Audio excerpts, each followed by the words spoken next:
All right. Where are we? I wonder, are there any other items here that would make potentially more sense in the hand slot over heavy sword? And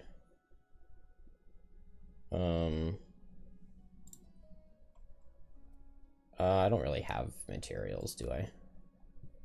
Protective scepter, no. Corrupted blade is not too bad.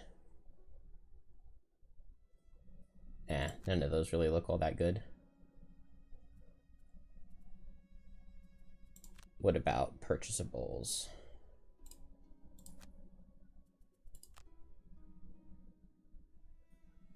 Okay, no.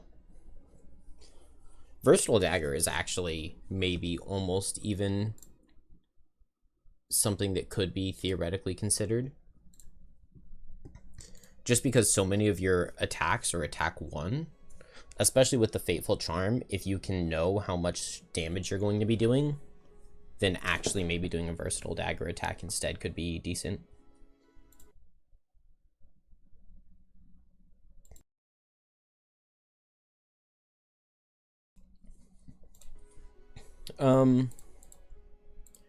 Anyway, let's continue on into the Fish King. I think I'm going to bring Cure Potion over Major Renewing. Although being able to Frenzy Potion, Major Renewing, Frenzy Potion is pretty good. I want a Rock Root to grab a Major Frenzy. That I would feel pretty good about. I would have beaten that level earlier with just a Major Frenzy Potion. Sad. But yeah, my herbs in this run have not been good. Yeah, I really do need to beat Depths of Delirium soon, because I would like to unlock Coral. I'm only 2 missions away from unlocking Coral, which would be cool. But can't play Uniting the Crown yet. I also need to do this summit meeting, but the title says, where is it? Gaps in the Road. Okay, yeah, I unlocked this level a long time ago, so let's go do it. Ugh, does not have the herbs that I want at all. Okay, Summit Meeting at least has Rock Root, so we'll go there after the Gaps in the Road. I don't remember exactly what we need to do for this level, but we can figure it out. The giant boughs of the willowburn tree hang low. I know I failed at my first attempt. The tart fruits of the season. This picturesque summer inviting pond fed by a waterfall splashing down a rocky cliff face. Dang it, I always get it wrong. Summer you swim, because that makes sense, right? Summer you swim. In the future, summer you swim. All right, now this level, I believe I'm going to have Piranha Pigs behind me as an ally.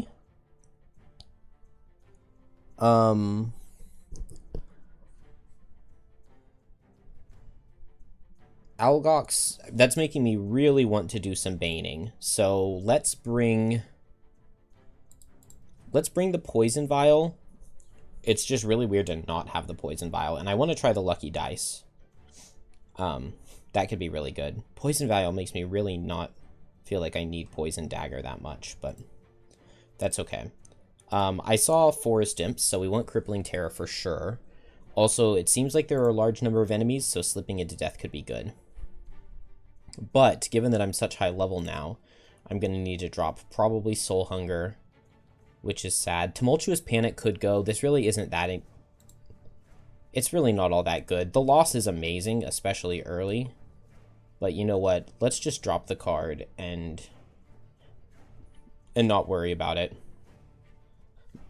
It's one of my better attacking tops, but if I can just get slipping into death off, then it's good. And I should really be trying to focus on that.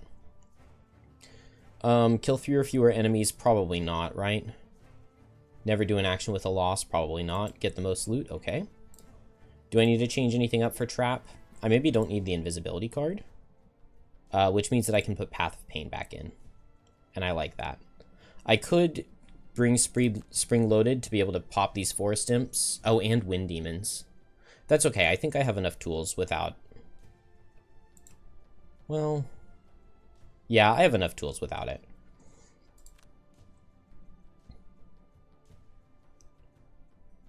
Kill an enemy and open a door. Never kill an enemy. Remove a negative condition from yourself. Kill an enemy and open a door? I don't know about that, but we'll try it. Never attack an enemy that's already gone. Kill an enemy and pick up its loot. And no more than 3 hexes... No turns... No more than 3 turns in the hex in which you started. Speaking is very difficult. Alright, we can go with this. I do like Torrential Cleave.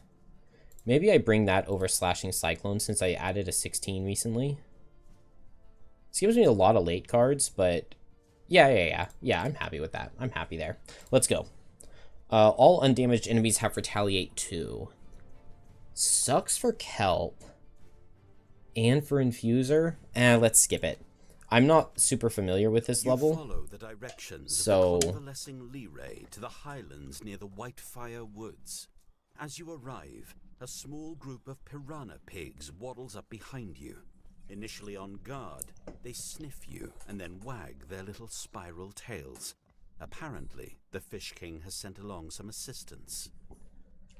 Thank you, friend. Move forward and are greeted by we are friends with the Fish King. Winds, howling as they disappear into the deep trenches that were long ago carved by receding glaciers. Large ancient trees dot the landscape and offer some shelter from the snow and biting gusts. Not only do you need to discover a way across the trenches, but there is a group of menacing Ulgoks waiting on the other side. Guardians of the Scale, no doubt. Okay. That's a nice short intro.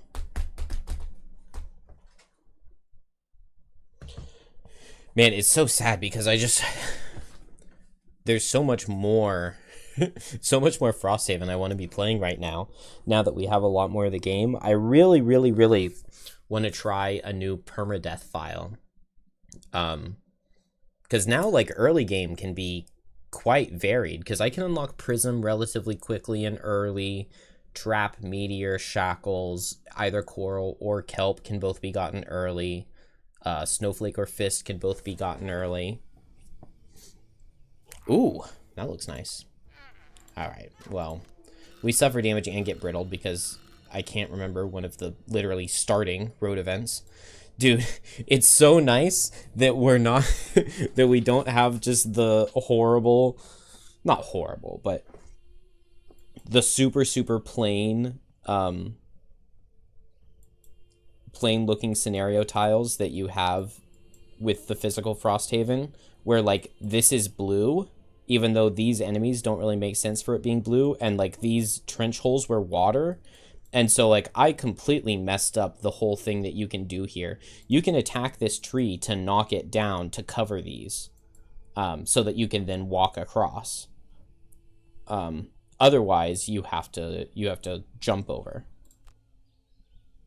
We unfortunately don't get any description of that, but I'm pretty sure that we can jump over. We'll definitely be able to teleport over. And I think we're going to get 2 piranha pigs back behind us.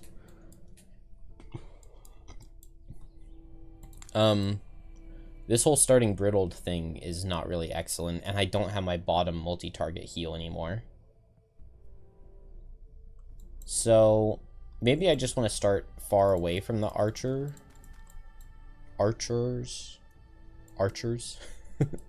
1, 2, 3, 4, 5.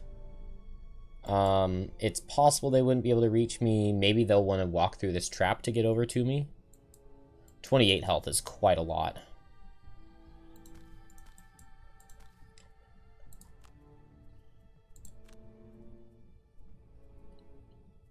I want an element anyway, so let's just heal Kelp. Let's just heal Kelp at 17 and get a regenerate on myself, and that'll remove the brittle from Infuser, and I'll be able to use the leaf plus something. Then Kelp could teleport over here. What if I just teleport on these guys and...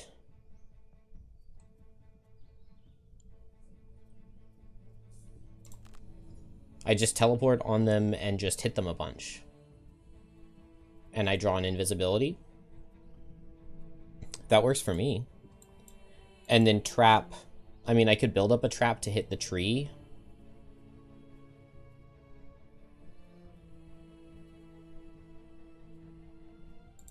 Let's just, I guess I start with improvised improvement on the trap that I'll be granted.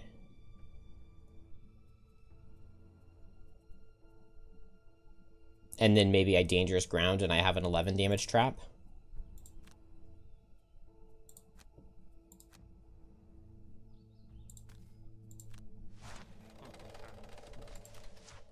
So we don't get piranha pigs?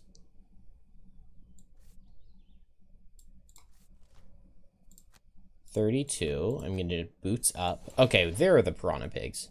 They're standing still, but it looks like they're gonna just absolutely destroy the tree for me. So let's reduce this heal. I don't have to keep them alive or anything, right? Whenever any small tree is destroyed, place it across any 2 water hexes with at least 1 adjacent to the hex the tree occupied. I mean, the text definitely is taken straight from the physical game, because that text does not necessarily line up with what we have here, but I forgive. 3 range on these guys, so they really will not be able to do anything. Alright, got my miss out. A curse. Well, I guess this is fine. Wow, miss and a -1. I really should have used the Fateful Charm. Oh well.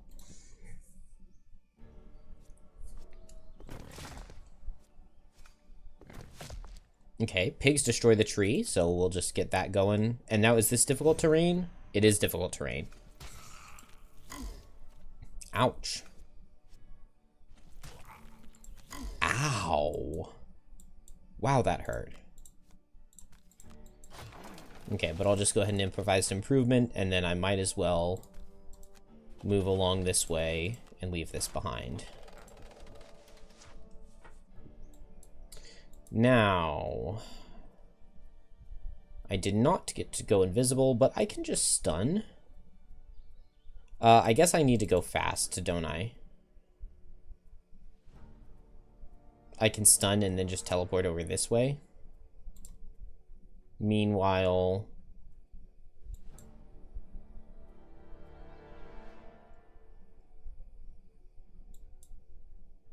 I could pull this guy down to the pigs. That seems really good. Pull this guy down to the pigs. Pull this guy down to the pigs, and then Kelp goes after this archer. And then here, it really seems like I'm in just fine shape, and I don't even need to... I don't even need to do anything special. Maybe I just attack with Obsidian Spear and get the Dark, and move with Torrential Cleave and get the Leaf. And then I can get out Caress of the Night. Or maybe Boon of the Tempest is better. Nice. My pigs aren't moving, but because I'm pulling the monster into me, that doesn't matter. So I can just move over here. Stun. Let's increase the damage. Why not? We're not going to miss the first attack of the rest cycle twice in a row, right? I should have Fateful Charmed. Because this is one of those instances where it would be really nice to know what my next modifier is for planning the following turn. Wow, I miss again.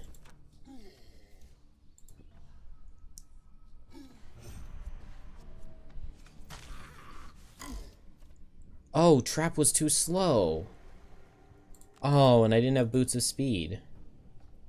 I didn't even put 1 and 1 together there.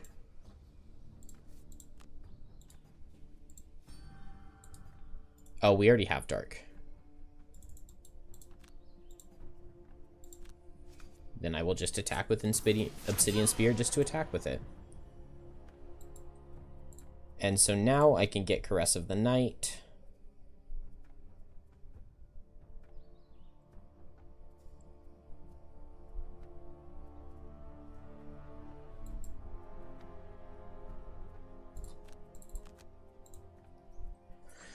help.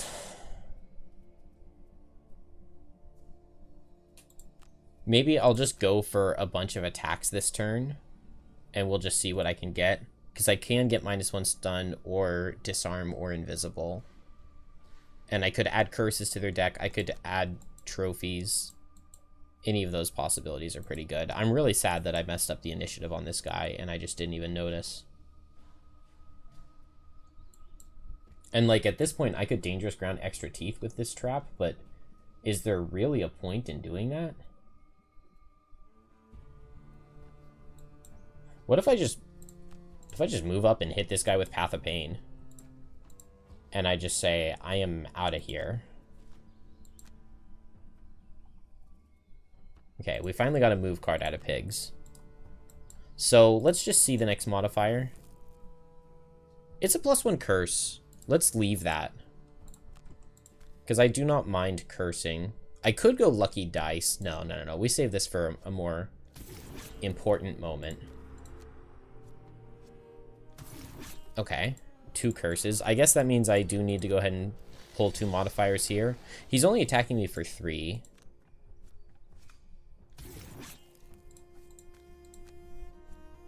Okay, I just never get to go invisible or anything. Is it worth Frenzy Potioning here? No, it's a disadvantaged attack for 3. It should never kill me. And I didn't get to utilize the trap that was already on the map with trap.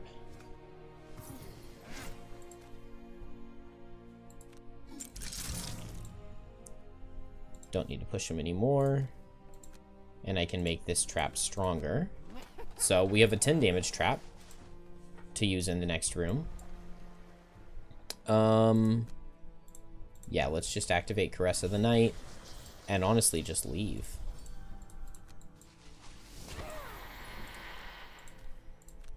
And let's go ahead and just get Boon of the Tempest going.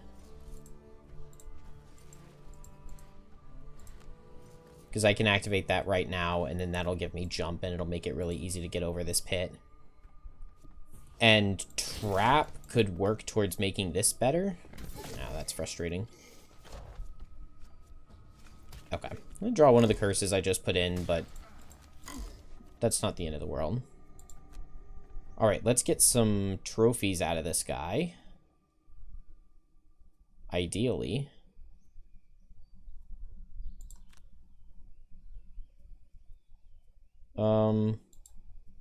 How do I do that, though? I guess I am strengthened, so I could go for a Desperate Throw. No, I want to Boon of the Tempest him. Does Rising Momentum reach? 1, 2, 3, 4, 5. Dang, these aren't the boots that ignore difficult terrain. So I have to activate Boon of the Tempest first. Alright, in that case, let's go Desperate Throw, and I totally wasted my thing. No, because I can Wind to Wind, and I can replace the Leaf, and then I can Boon of the Tempest the next turn. And then hopefully that does enough damage that I can kill, and Trap is just going to focus on the next turn.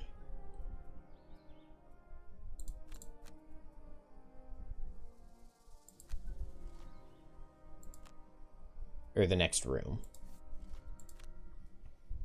Okay, so Infuser moves forward. Okay, increases move. Moves forward. Wind to Wind. And just reduce the damage to get Leaf. We'll take the +1. And I have a Cure Potion to remove my own Disarm. Now, if I get a 0 here, he then dies to the wound. So everything except miss. +1 trophy. Man, +1 trophy killing is only giving you 1 trophy instead of 2.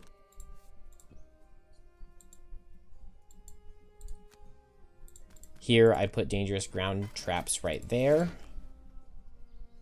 And I move to here. And I Stamina Potion out Boar Catcher. And now I can Boar Catcher, extra teeth, and I get a 20 damage trap ready for the next room. I can activate Death Spiral and Mantle of Dread and be nice and big going into the next room.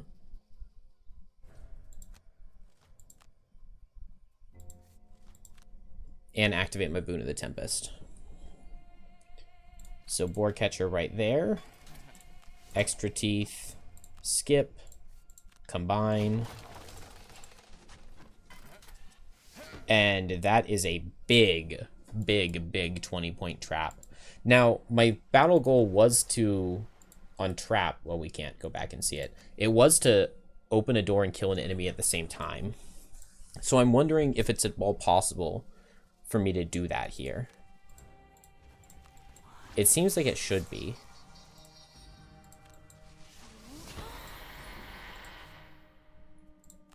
Oh, you know what? I'm realizing now that activating that infusion there actually doesn't help me very much, because I don't have the level 5 card that lets you spam infusions. And so now I'm not going to get the strengthen or the attack 3 for the rest of the level. I do still have the bonus move and the wound and muddle on every attack though, and that's still valuable. And I didn't pick up the loot because when I long rest I can loot it to get an extra trophy.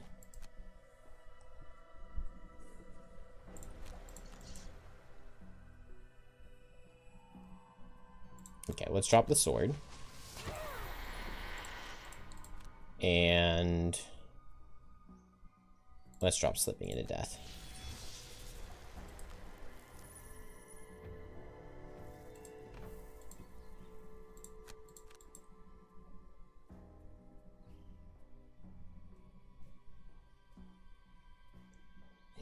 Do I need the move on Caltrops? Maybe not. Maybe I don't need the heal trap on Honeypot. I think saving Boar Catcher is kind of important.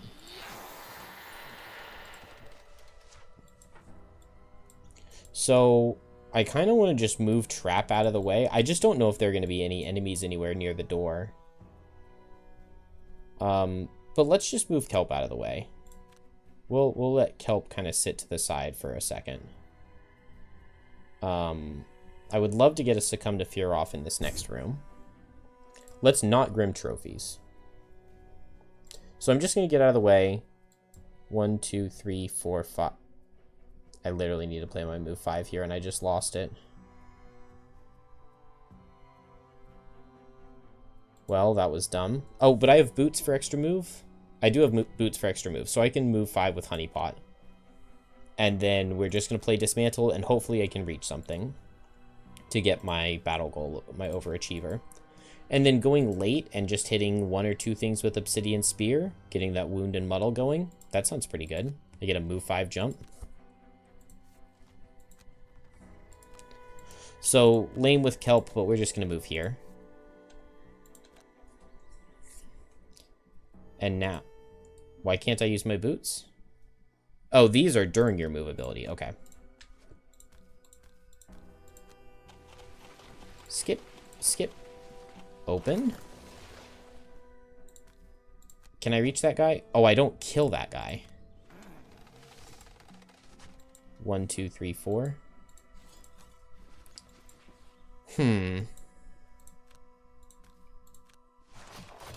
So I could attack for 20 right here. I can't hit both of these things with the Circlet of Eyes because it's going to reduce... I only have range 3. My bow's only letting me increase the range for 1 target. So I could attack 20 on this guy, but I don't kill him. I mean, it's by far the best thing for me to do is to hit this guy. I'm just going to attack the tree. Because, yeah, I didn't crit. This should give me my overachiever battle goal, I believe. Or did it not count that as an enemy? I kind of want to push this guy back. Just because now the other guy's going to come up and I can hit them both with Obsidian Spear. And obviously he was going to miss anyway. Oh. Oh, I can come this way and hit them both with Obsidian Spear. That is not what I was planning on, but that move feels real nice. And we make dark or wind. Let's go dark.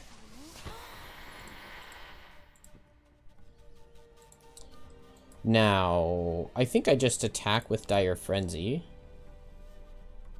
And I could use the dark to go invisible. This is an opportunity. This would be a chance to Bane. Why don't I go late and I attack with Dire Frenzy? And I'll be able to Bane one of them for sure. And I totally wasted my attack 20, but I'm not too upset about that. I could jump here, and then Lure of the Snare gets that guy.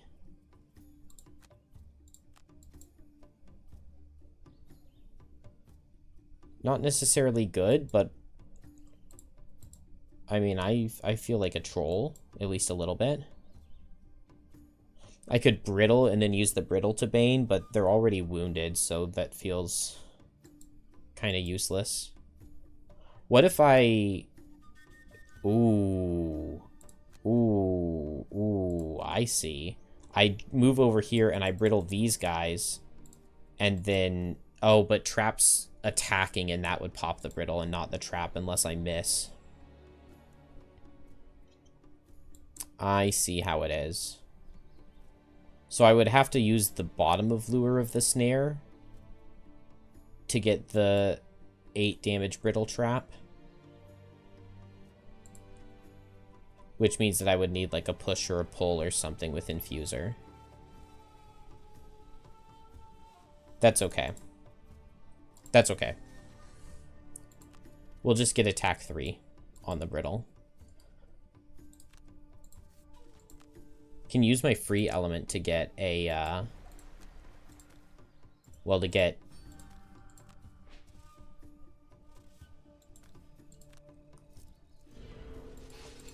an Obsidian Spear.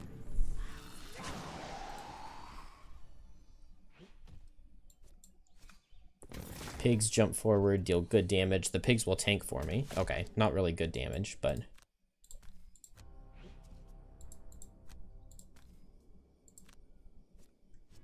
Okay, decent +1. 4 damage on the Brittle, I'll take it. Oh, it didn't give me Overachiever by killing the tree.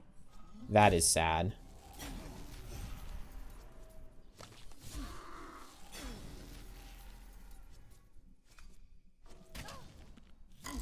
Okay, I'll take 0 damage. I'll take 0 damage. I'll take 0 damage. Hold on, that's not 0 damage right there. I took 1 damage. Okay, so I'm just hoping to see any negative condition here. Which one of these guys is faster and which one is slower? Okay, this one is faster, so both of my pigs should target this guy. So I could poison. There's no downside to poisoning. Because I'm going to long rest before I go in the next room, and this way I'm guaranteed to get the 3 negative conditions, and I can just take damage over... Actually, no, disarm is better to have. Because now he already, even if this attack misses, he dies to a Bane next turn. And now Baning is basically irrelevant, given that he's disarmed. I would rather Bane this guy. And I can Poison Potion him to do so. I don't need to go invisible. So I just need to go before this guy and I can Bane him. And then my pig should clean up. Trap. Let's see. I could hit this guy with Path of Pain. Dangerous Ground Bottom is just so tempting because I can deal 16 damage to that archer. It's definitely not necessary. Or even good. Am I just going to attack this guy for 3? Why not? Just attack him for 3 and kill him. And then over here, it's It's unfortunate because I would love to do my attack 5 to pop the brittle, but then I'm disarmed. I guess I could cure potion and remove my disarm. But I guess I'll attack 3 into the brittle, and then I'll attack 5 after.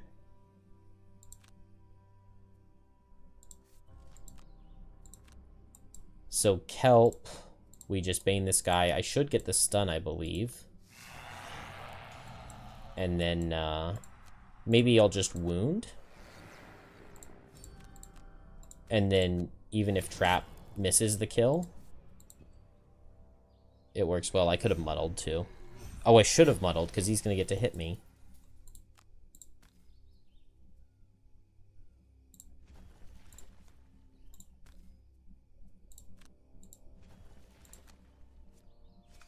Okay, I just made dark, right? So we'll make leaf. And then I get an attack for 5. Not bad. Sadly, even though the scenario book will often say objectives are enemies to you, they still never count them for perks. Ah.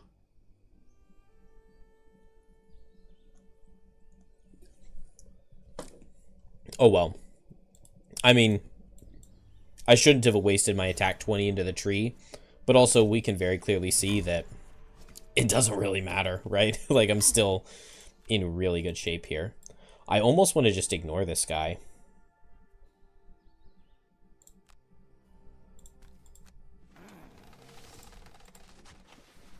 And I think I'm going to. I can just place my 5 damage trap over here and start building it up for the next room. And surely this next room I'll be able to long rest and go in there and do it, right? Man, unfortunately my pigs... I mean, unfortunately they pick up both the kills, but I didn't get my trophies out of them. That's okay. I should be able to tank this archer. 7 damage is definitely possible, but then he probably... I need the pigs to stand still for him to die to wound. Would be really nice. I could disarm him. Or I can heal for 5. Heal for 5 is probably better. Or I could attack him for 2 with trap. Oh, because if he dies right here, I can loot his trophy on the long rest. So, with all of that said, let's just heal. And then I'm perfectly content to just move here. And now, I don't think a blessed trap will ever be used. And I could... Oh man, putting 6 damage of trap for the next room sounds so good. And I should still be able to get... Yeah, I should still be able to get my trophy from long resting. Yeah, so this is totally fine. And now I'm nice and healthy, and I have 19 damage of trap built up. We drop Death Spiral. And loot. Oh, it's the tavern. Okay, let's restart round. It's just a little tiny bit laggy.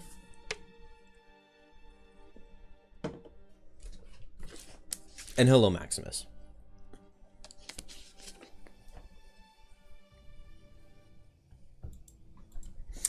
Okay, what do I need here?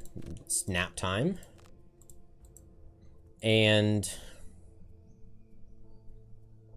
I mean, hit this guy in stun? I've saved up trophies, so I can do a power potion to Grim trophies in the next room. Looks like there's still quite a bit of enemies.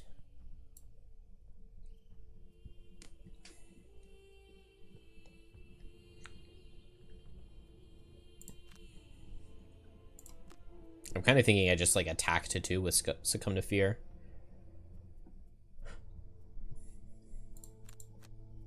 Maybe get rid of Skewer the Flesh. No, the late attack is good. I mean, I'm probably just trying to set up a Grim Trophy's Succumb to Fear, or Grim Trophy's Dire Frenzy in the next room, I think.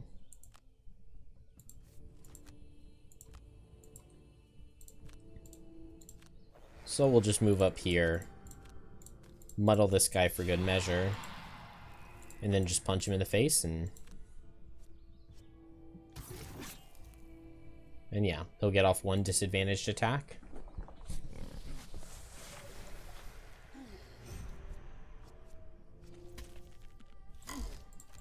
Alright. We're pretty healthy. We can drop the heal 5. And on trap, improvised improvement can go, I think.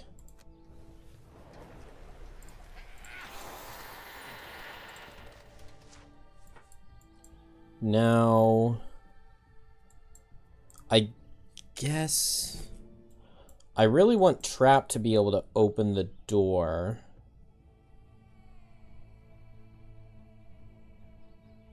I guess if this guy is dead,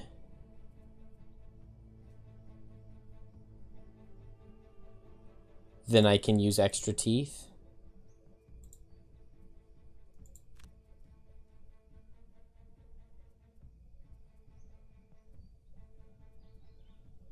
Oh, I would love to open the door this turn. Still hexes on the ground for my characters to walk to. That's what I was thinking. Move Kelp over here quickly. Kelp attacks and kills and moves over here quickly. Trap places a trap right here. Moves for 3 with extra teeth using the boots for 1 extra move. And I get a 23 damage trap, I believe it is. So I could make the trap even stronger. But that sounds good enough to me.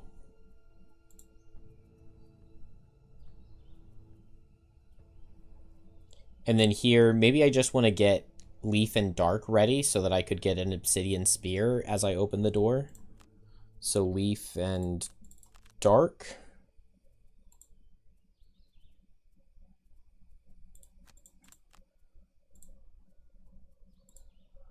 The initiative doesn't really work for that.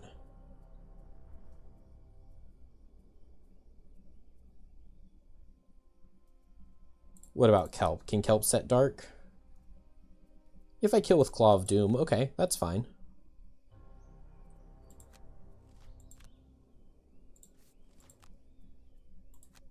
So Claw of Doom, don't miss the kill, that would be awkward, thank you.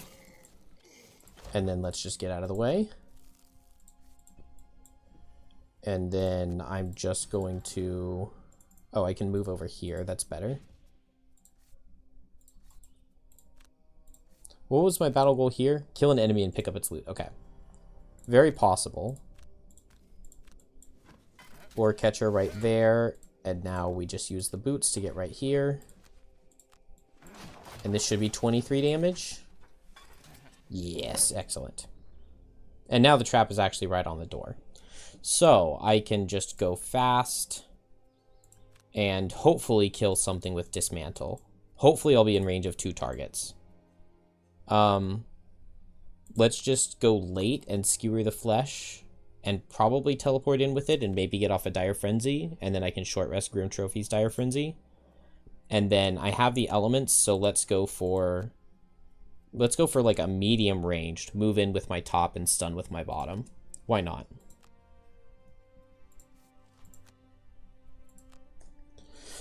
You never played Infuser and Trap together. You don't think the perma jump on it? Oh, but the perma jump on Infuser is good for her with all the traps. Most certainly. Most certainly. Because that can be very awkward for some characters. Infuser just has a lot of really nice stuff. 1, 2, 3, 4. Ooh. Ooh. This is so devastatingly good. Alright. Let's increase the range of one of my ranged attacks. Let's pick my 23 damage trap as my attack of choice. And let's attack this archer, who we kill with anything except a miss. And this priest, who we only kill with a crit, but I would still kill him with a crit. Ooh, I get to make a heal trap. It's adjacent to him, though. We got Overachiever. And I kill the priest as well. Well... Why does anybody ever hate on trap? It's not really fair because this level has a lot of traps on the ground, which is not something most levels have. But my goodness.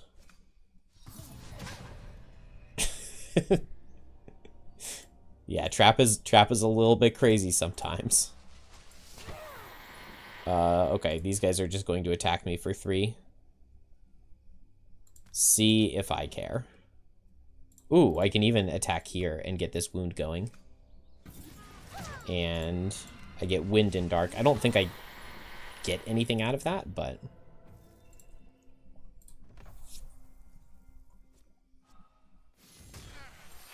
Okay, crit's annoying.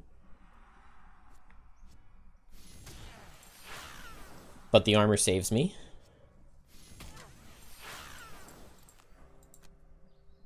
Block the curse. This room is supposed to be difficult. And I still get to have Kelp. Who I guess is moving right here. This just feels so excessive. Oh, I could have strengthened myself.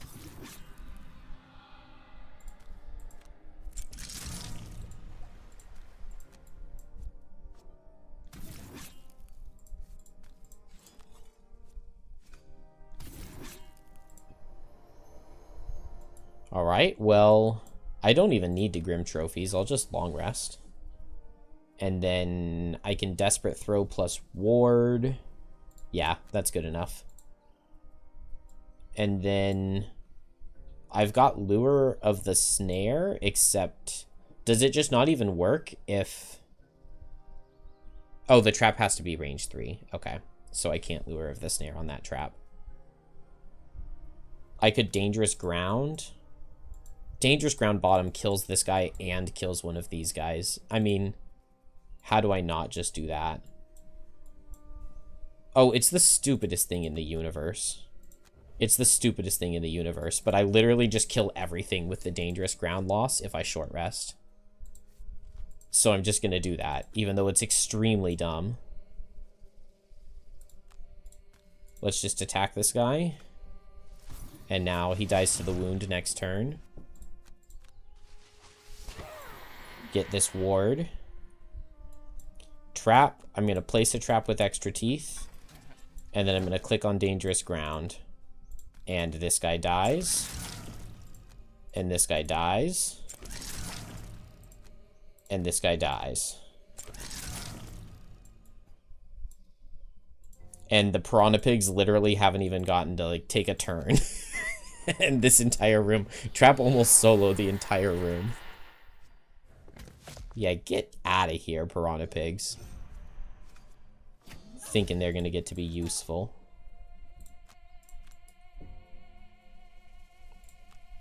Okay, well, this level is a little bit easy. Okay, I need more loot on Kelp than anyone else. So I have 1, 2, and 0. Well, that's easy. I guess I'll teleport right here and pick up those 2 loot tokens just to ensure it. And meanwhile on Trap, I don't know, open the last door and take a nap on Infuser.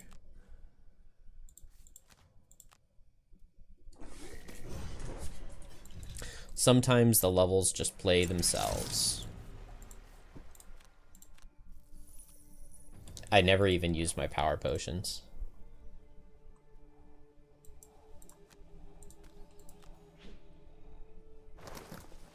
Oh. Oh, okay. This is like an actual room. I thought it was going to be kind of a joke. But it turns out I was wrong. Trap actually could have been really useful in this room, but instead I kind of just opened the door and now die. In my memory, this last room was really easy, which is very clearly just incorrect memory. Show me the miss. Let Trap survive. Oh, he worked so hard.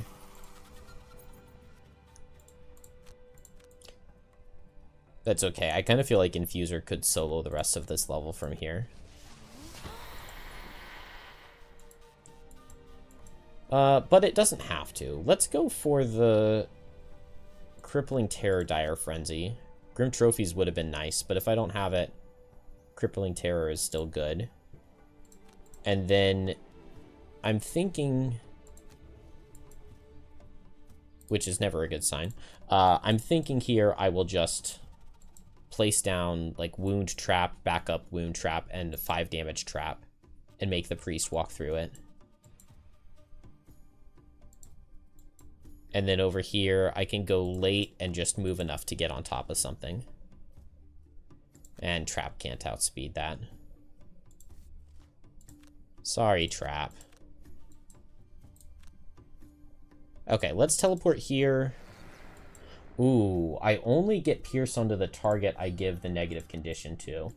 So let's give it to the priest. And then what's my next modifier? It's a disarm. Okay. Well,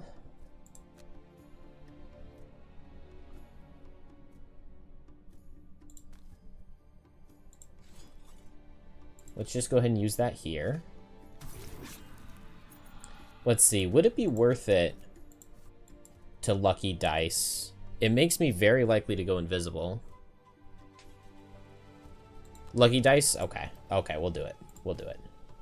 Let's Heavy Sword it, too. Oh, well, there we go. It was a pretty good Lucky Dice. 2 curses, a little bit of extra damage, and an invisibility. Didn't draw the miss, so... Oh, and then there's the crit. So Lucky Dice on the next attack would have been better, but I'll take it. Did a lot to him. We save Frenzy Potion because next turn I can Power Potion Frenzy Potion. Ooh, big disarm. Or that's not a disarm. Oh, they couldn't move. Oh, okay, so Trap is alive. Unfortunately, though, now the pigs are in there, and so I'm never going to get to extra teeth on this guy. But I can attack him with Path of Pain for the next turn. And I probably need to increase my move. And I will go here. And then get all the way up in there. Onto this guy.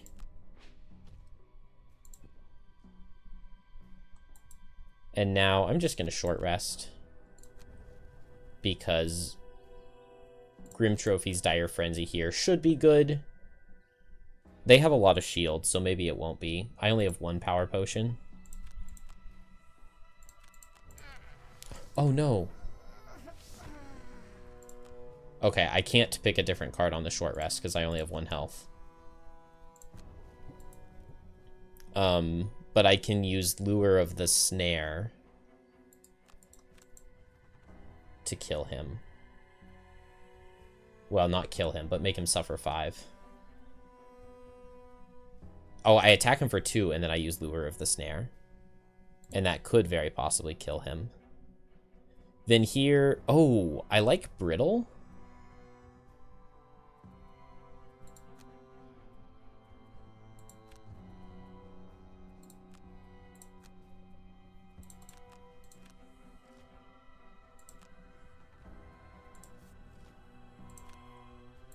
So Infuser is just going to move in between these two.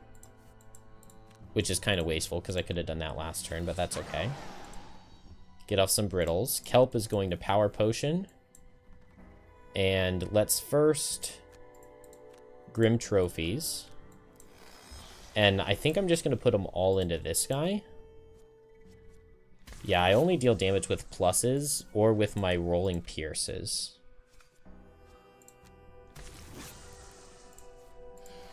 But I have some Rolling Pierces. Okay, well, I drew... Oh, I only drew 1 of them here. Let's take the Rolling Pierce over the invisibility for sure. Ooh, and I get another Rolling Pierce here. That's really good. Nice, that kills. Beautiful.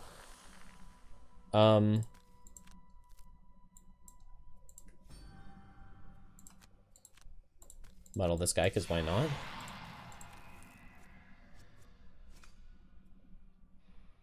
We'll take the trophy.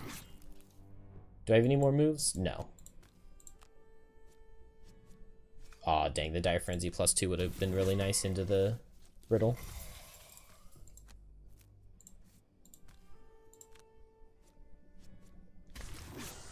Okay, +1 into the brittle at least does something. We will take disarm.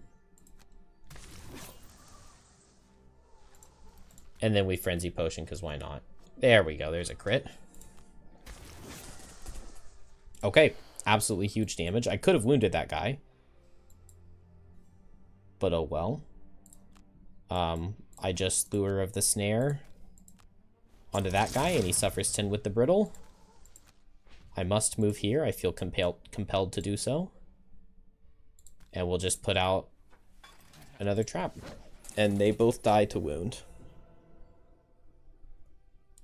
You hate on Trap because he's boring, especially if you're only playing one character in a real game. So many turns to just, I fiddle with Trap. I totally understand that. A lot of the time you really are sitting back. It does definitely help when you're playing other characters and accomplishing real things as you go. Trap seems a lot stronger if you're playing by yourself as opposed to cooperatively. It's a lot easier to pull. Yeah. 100%. Yeah, if Trap is like sitting back and making a big maze of traps and everybody else goes in, that feels really bad if they're not utilizing the maze of traps that you've built. I would like for this guy to be dead, so let's kill him. And then he will be dead. And I can just pick up this loot. And I can use this ability that I've never used before to loot. Hey, we got the flame fruit. That's good. Between Crab and Infuser, all enemies muddled and wounded always. Yep, pretty much. Pretty much.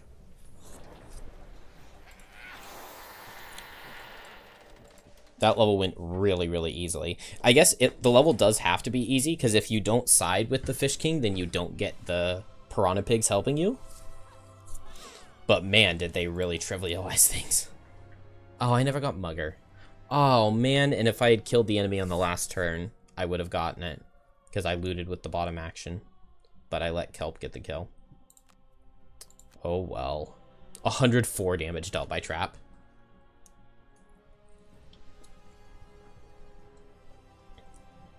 It really just goes to show why a lot of the Frosthaven levels do not have traps on them.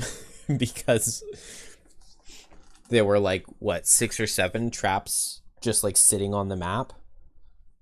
And it, I mean, Kelp kept pace, but that's only because it has power potions. Did I just get the Slippery Sword blueprint? Care to make a trade? A man with skin I feel like I did. beckons you over to the stool he's set on the... Kelp's the only one with money. Was that the Slippery Sword that I saw? Ooh, how slippery. Beautiful. During your melee attack, add +2 to one attack. After the attack, gain disarm. We already do that. So let's drop this reinforced shield and let's pick up the Slippery Sword.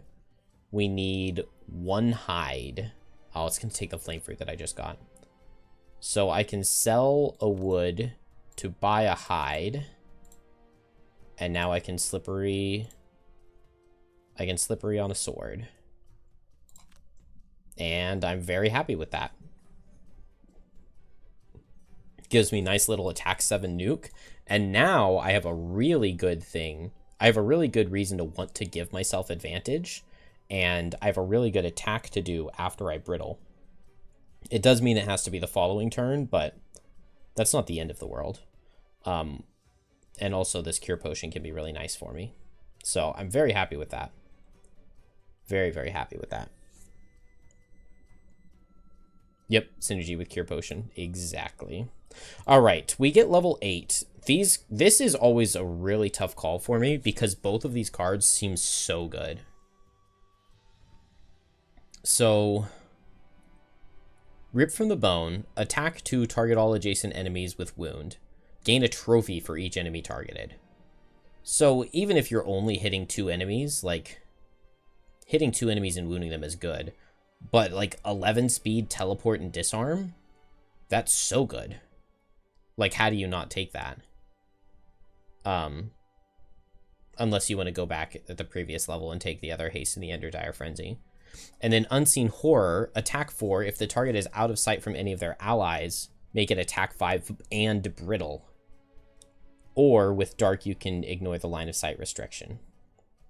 So that's just insanely good. This gives you a really good, like, go late and bane something without wounding it.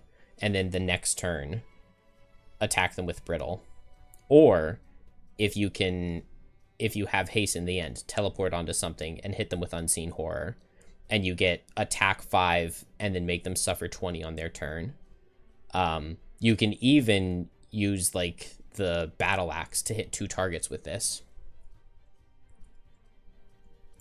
Desperate Throw is still a melee attack that is done at range. It just doesn't say it.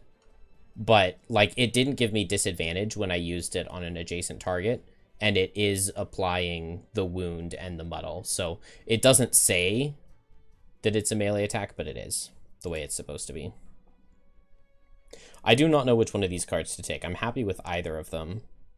Also, the bottom of Unseen Horror's loss is really good. Once per turn while you're invisible, add +1 damage and wound to all of your attacks this turn.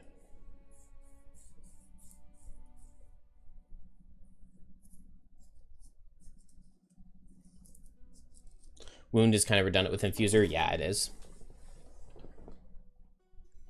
But only if I actually get the wounding thing up. Also, Kelp retires really soon. I think I might only have one more Kelp level. I think maybe we'll get the Unseen Horror and just play this loss on turn 1, maybe, and just try it out, because I've never tried it before. That sounds fun. One more set of trophies. No, let's replace 2+1s with 2+2s. Wow, I have no base +1s left. That's crazy. What did Trap get? Did Trap level up, or... No, Trap just got a perk. Okay. I like Machinate. And did I unlock the next level? I did. So I could just go play Apotheosis and retire Kelp.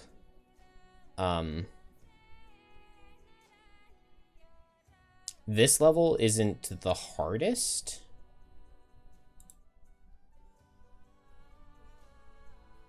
I could just go play the True Oak and retire Snowflake. I could play Core Attunement and the level that it links into to retire Trap. I could play Depths of Delirium and Uniting the Crown to unlock Coral. And I want to do this Summit Meeting questline. Desperate Throw card in physical says attack 5, target an enemy within range 4 hexes. So the fact it's labeled as a range attack in digital is odd, but at least it's only visual. Yeah. It is only visual, but it also will make you think that you're going to be disadvantaged if you don't know what the actual card does. So I wonder if that's something they're going to come back and, like, take another pass on to fix, or if the plan is just to leave it as is. Because, I mean, it's in a playable state right now. It just doesn't necessarily do what you're going to expect it to. I really want to go for Uniting the Crown, but I don't want to play Depths of Delirium again. I failed it this afternoon 3 times.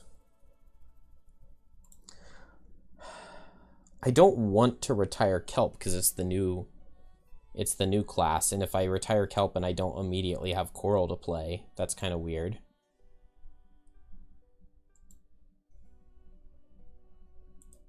The physical card makes it sound like a melee attack regardless of range. Yeah, it's definitely supposed to be. No, it definitely did used to work that way. It just doesn't say it at all on here. Okay, Rockroot is one of the herbs that I want the most. So I guess that is my rationale for why I'm going to go play Summit Meeting. Unless we just try to finish off the Fish King. Let's let Kelp get to level 9. Let's get to level 9.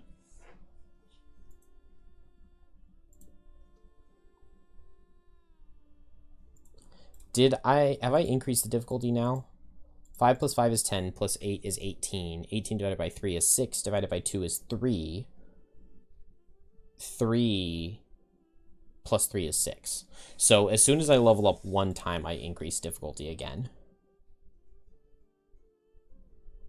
With that in mind, let's pick up a pair of sturdy boots for Kelp. Put those on. Just take Trap out of the party and go beat the Depths of Delirium real quick.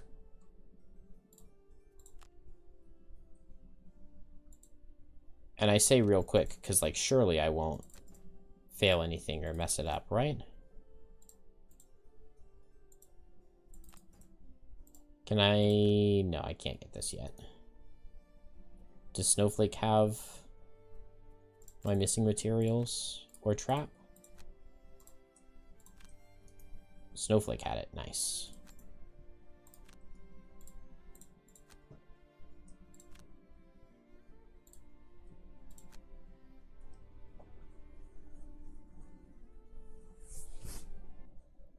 Heading toward your destination, you see an old woman with a... Ah, dang it. Those were not the herbs that I needed.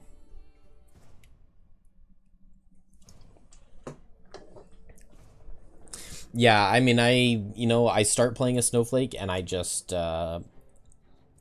keep giving it everything and then all of a sudden the Snowflake's really overpowered and it's like, oh no, how did that happen? Dang. What an accident. All right, let's make sure to put Unseen Horror in. We'll just take Mantle of Dread out. That'll be fine. I definitely want this invisibility. Maybe I want Slipping into Death. I wasn't trying to use Slipping into Death earlier, and maybe that was my fatal flaw. Succumb to Fear can still be really good if I can just set it up early. I definitely need Boon of the Tempest going, but maybe I don't do any other infusions. It's just Boon of the Tempest only. And maybe I do try to utilize this Claymore, which I said I was going to do last time, but I didn't.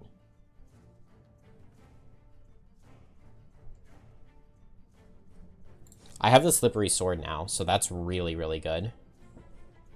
Especially with advantage. That means that I can do a ranged attack 7, and the altars are going to have 8 health. So a ranged attack 7 is really, really, really good.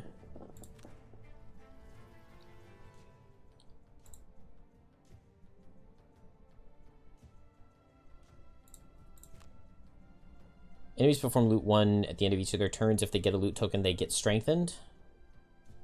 Honestly? Let's do it. The carved relief and the glowing tomb.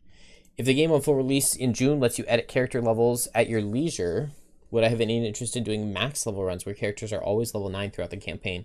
That sounds fun. Well, the only downside to that, I wouldn't want to play a full campaign that way. It's nice to get to mess around with max level characters, but a lot of the fun is with feeling how your characters grow as you earn more perk points and unlock new items and try different things on them. Because, like, the difference between playing a level 1 kelp and a level 7 kelp, you feel it a lot more, and it's a lot more fun when you've had to level up that whole time along the way. So you would definitely miss something if you just started with everybody at level 9. But I mean, it would definitely be fun. Like I would definitely try it out, just maybe not for a full campaign. I would be very, very, very interested in being able to play a full campaign with just all classes unlocked in the beginning. That would be really cool to not have to... That's one thing that I really prefer in Gloomhaven, the way the personal quests unlock over time, giving you access to slightly random, or it's slightly random which classes you'll be unlocking on new playthroughs. Whereas in Frosthaven, it's very set. Like, you're always going to get Trap, Snowflake, or Fist as your first hero, or your first unlocked class, and then probably Kelp or Coral as your next. Yeah, all characters unlocked would be really nice, and I think it makes perfect sense to lock it behind having finished the campaign. Like, if you've beaten the campaign, maybe if you've beaten the campaign, then you can start a new file with any of the classes that you've already unlocked. Or no, I guess in order to beat the campaign, you have to have unlocked everybody, don't you? Yeah, Shards really does get shafted. It's very... You're very unlikely to get to play Shards for very many levels. Unfortunately, dropping Trap from my party increased the monster level by 1, so this is a max difficulty scenario now. Maybe I really want Caress of the Night just for this first room. The problem is I won't be able to get the strength in it all later. So I don't know. I don't know about any of that. I think I just really want to get on top of this ooze and bane it again. I have Death Spiral, so I guess I set that up right now.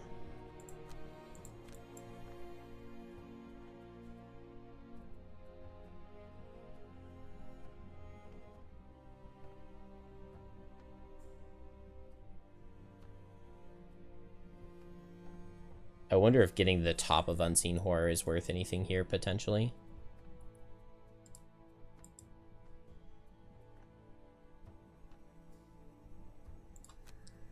Let's just go for this, and if it works, it works. Ah, he's splitting. And it's focus stabs. That feels like it's just a reset, right? I mean, it's like the worst cards you could possibly see on turn 1. Starting a campaign with Shards would be very cool. Do I go ahead and push this guy away on turn 1? I mean, I don't want to take 2 attacks for 4.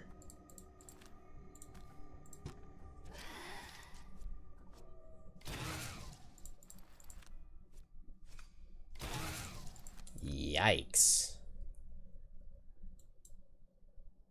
Yeah, and it's split out of ooze. I mean, it's just...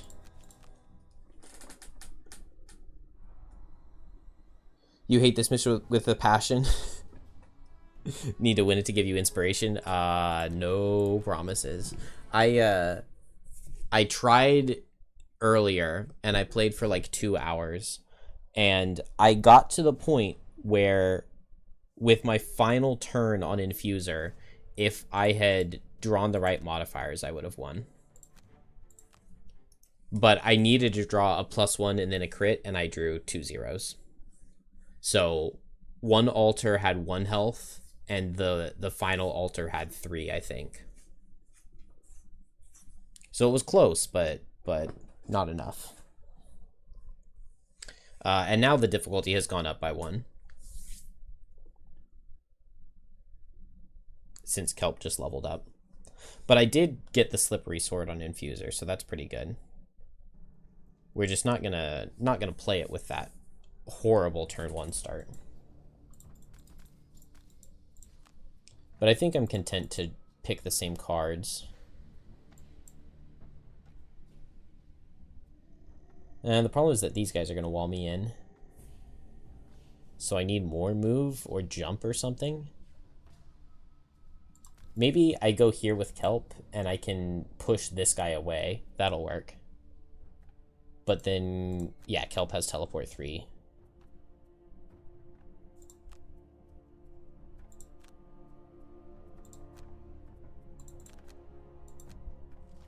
Split again. That's not the end of the world, though. Split is fine. Ah, dang it. This guy goes to the wrong hex.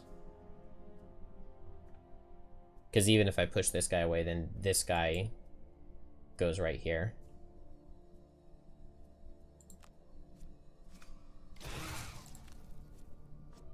I wanted to reach this guy with Infuser. Ow, we took a lot of damage. Deep Terrors don't get me, though, which is good. And I played Stun card here, so we get to... Oh, I don't have Poison Vial. Okay, well, he's going to be stunned anyway. What is my modifier? +2. +2 does not give me a negative condition. Let's put it on the bottom. Maybe I should have Frenzy Potioned. Okay, now I really don't need to disarm him, which is what I was planning to do. What if I...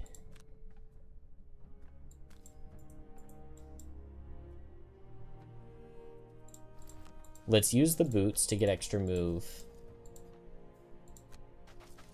and disarm this guy. And then now if it's just a 3 range card, I can go here and neither ooze hits me. And I can move, immobilize, brittle.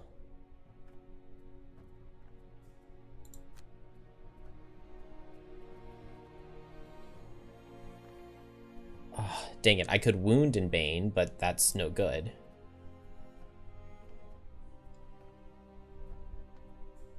And I dropped the poison potion, right? Oh, man. No, I'm level 8, not level 9. Ah, not having that poison vial is so sad.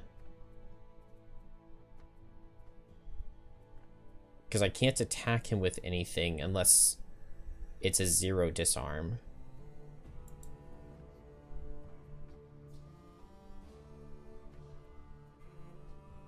Man, it's all screwed up. Maybe I should just go for a Deep Terror instead then. I could Desperate Throw with the Slippery Sword and just try to kill a Deep Terror. Bottom attack here and go over there. And then maybe I just do Dire Frenzy this turn.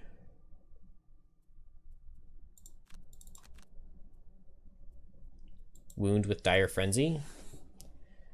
It's not the worst idea. The problem is just if this Deep Terror survives, and I need a +2 for it to die.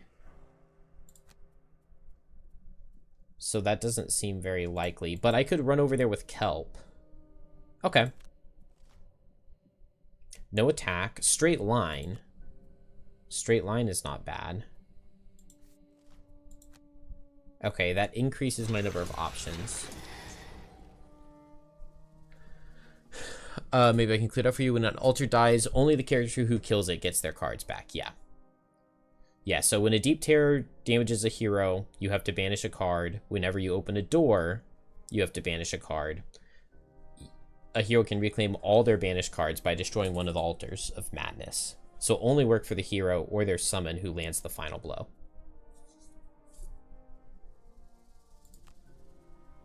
Oh, that would be cool if Split did a level amount of damage. Okay, nothing from these guys and they got extra shield. So what do I want to do? It's straight line. That's making me think Let's attack this guy and just see what we get. Oh, 1 damage. Let's attack him again.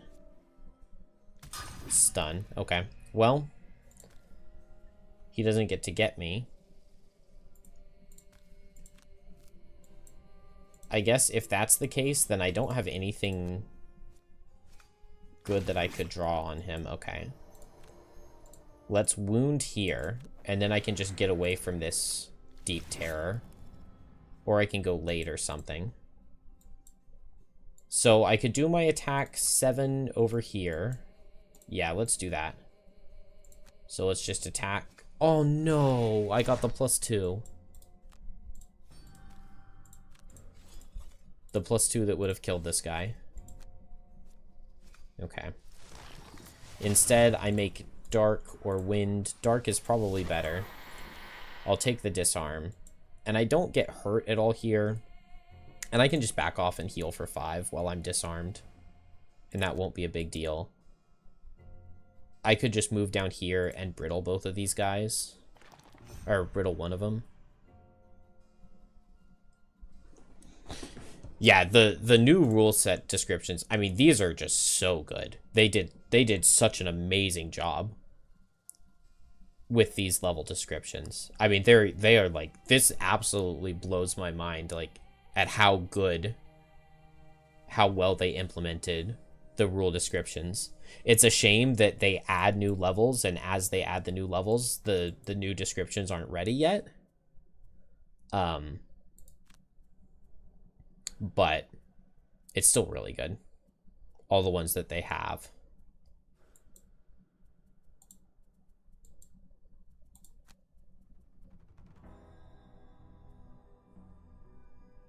Okay, I run down here and I brittle. I really don't love it. I really, really, really do not love it. I could go for the brittle on this guy. I could run over this way, cure potion myself, and attack this guy to kill him. I think that this gives me a couple of options, because I would absolutely love to be able to get this elite ooze the following turn. I could go for Grim Trophies to come to fear, but then I might get cards banished. I don't know. Okay, 75 is a really bad card out of the Deep Terrors to see. This is actually a lot of damage coming out.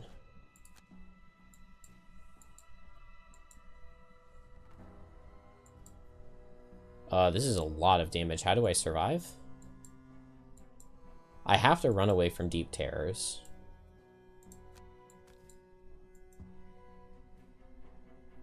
But Immobilize doesn't help me. Oh, am I just dead? Did I screw myself over?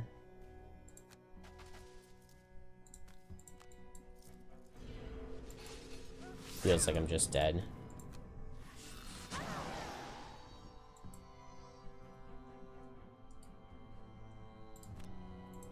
Yeah, I'm gonna need to draw a miss or something.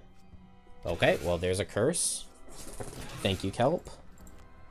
I'm gonna need to draw another one, though, maybe?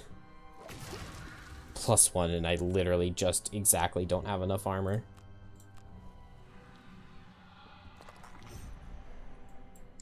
Okay. This has just gone really poorly.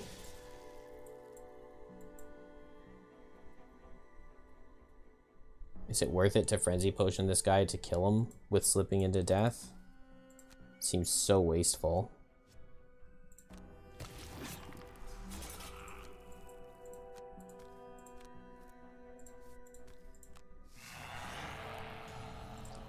I never even set my new level 9 card.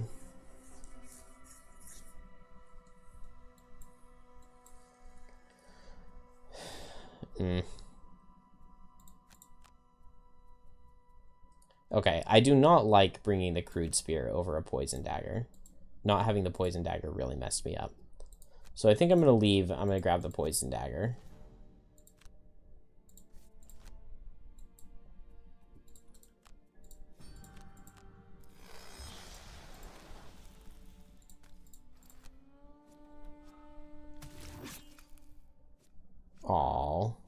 crit into invisible, plus disarm.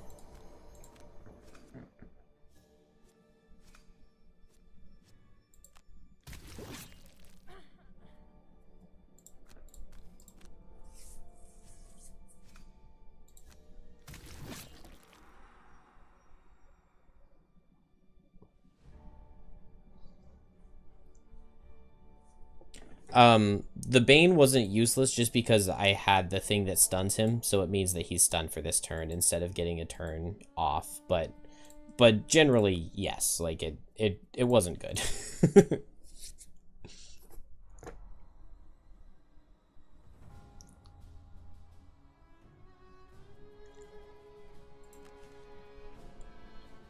I need my poison dagger because I need to be able to. Well, also it was split on turn 1 on the ooze, which was really bad because I had to stun him. So I mean, I need to get onto that ooze and basically kill it on turn 1 because I can't afford to be trying to dodge damage from. I can't be trying to dodge the deep terrors so that my cards don't get taken while trying to babysit the ooze to make sure that he doesn't split on me. Because 27 health is just so much. I have to take care of that so quickly. But if turn 1 I can get a stun and a poison on him, and then turn 2 I can get a brittle and a bane, that solves all my issues. As long as he's not healing. So there's stipulations on it, but it has the potential to be very good. Maybe I go for Obsidian Spear.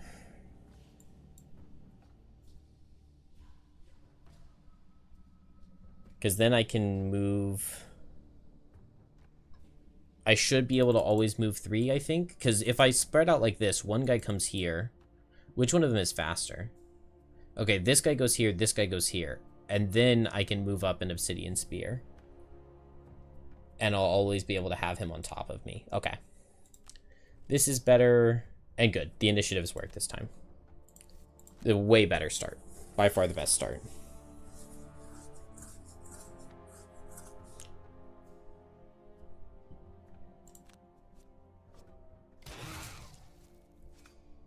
Yeah, +2.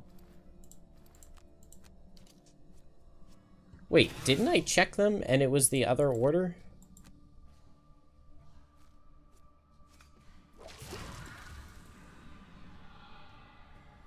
I swear I checked the skeletons and they were going in the opposite order. I would have flipped my characters around if I had known they were going this way. It's frustrating. 1, 2, 3. Ugh. At least this hex right here is not a very bad hex for Infuser to be in. Poison Dagger, okay. And then I can pull him in with this. And now just a move 2 is fine, because I can just move 2 next turn. So I brittle along with moving 2. And then I just need to stay alive. And I can Bane.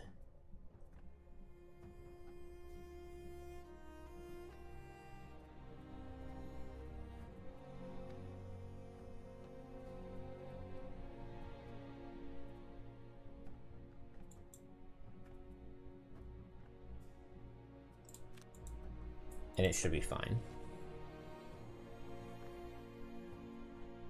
If you hit tab, it shows their numerical. Oh! Yeah, it does. It's very dim. But maybe it's not if... Somebody was asking me earlier today if there was a way to show their standee number. And I said there wasn't.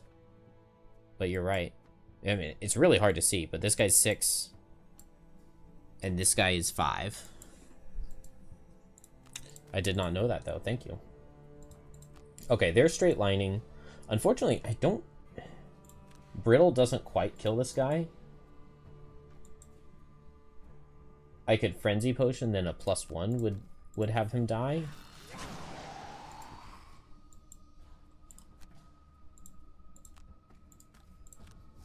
We'll just Bane. Oh, it's hit one enemy with all attacks. Oh, man. That's so bad. My next modifier is +1 curse. Let's move it to the bottom and let's pull the Frenzy Potion and see. Oh, I can Lucky Dice. Wait, what? Why did it skip it? I wanted to use the Lucky Dice because I need to save Infuser. Wait. I gave the monsters the Lucky Dice? It used my item and it gave it to the monsters? No.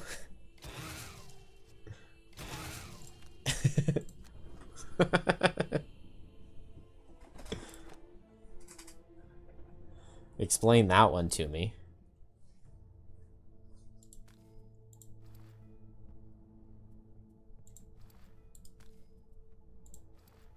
Wait. So I didn't even misclick anything. It's just bugged. I can't Lucky Dice on a Frenzy Potion?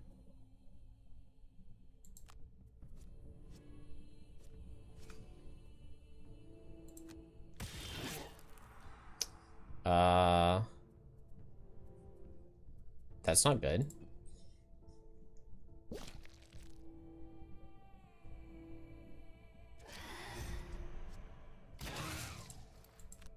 It's so much damage.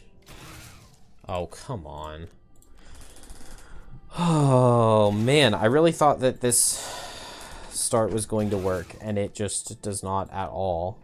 It was actually worse for me to not let them steal my Lucky Dice.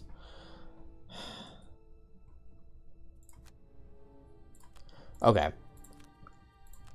I need to completely abandon that plan, because that obviously does not work.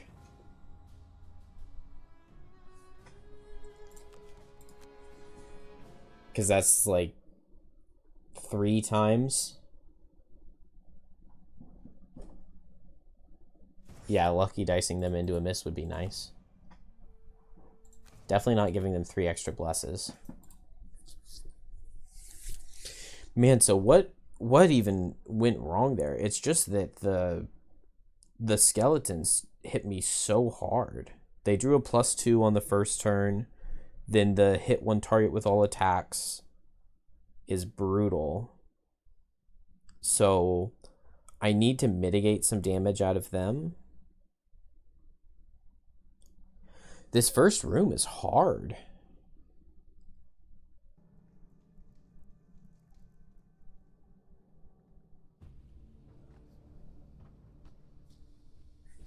I guess I could just go until I get a Skeleton Stand Still card. They've got 2 of them.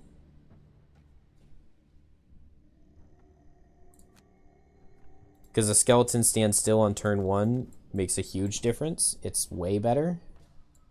Living Bones 2 and Living Bones 1. So this guy would go here, this guy would go here.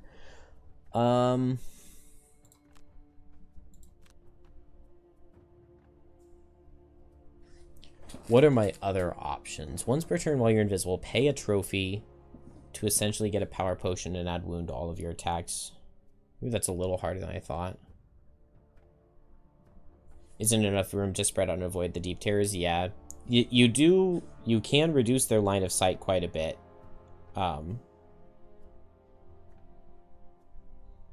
But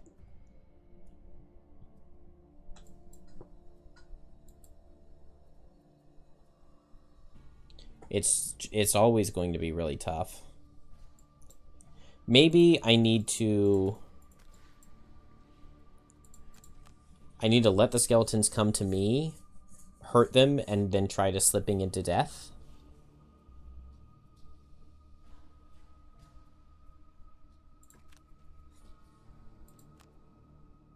So let's just go late and target the skeletons, and hopefully the ooze doesn't split.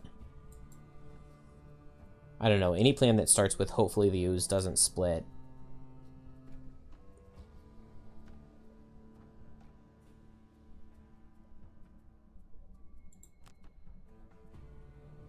I can attack for 3, attack for 3. Dude, and this time they don't move forward.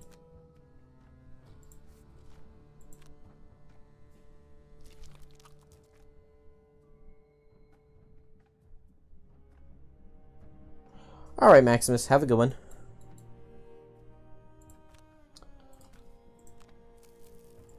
Okay. Dire Frenzy this guy. Maybe with him moving forward, though, this is the opportunity. Okay. Okay. This is good. And now, no, I want him to be really low.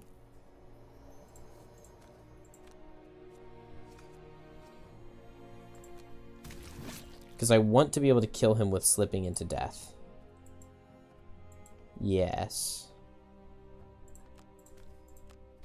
And now I can back off.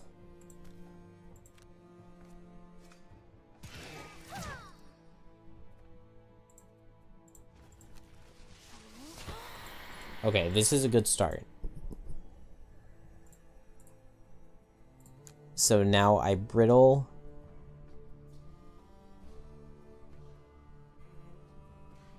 And maybe I just attack. Because it's only this Deep Terror that can hit me. I can back up.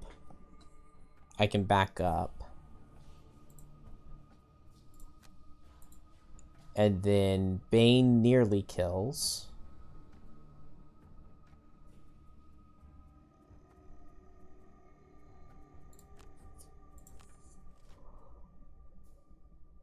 Okay, range 3 on the Deep Terrors, so I stay here.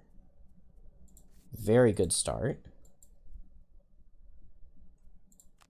Brittle. And attack right here.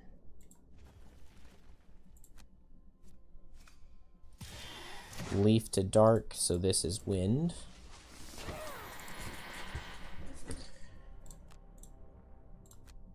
Bane. And just wound this guy. And now we're walled in and they don't get multi-target. Okay. Took a while, but we have a very good start now. We have a very good start. I mean, this is insanely good. The only downside would be heal card out of bones. But now slipping into death, I mean, it just kills.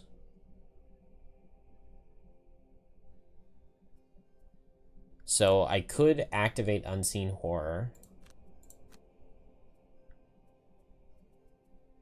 But I think I just slipping into death this guy and Bane this one. Then I just need a wound. Maybe it makes more sense to Bane that one. I'm very probably using the dark with Kelp.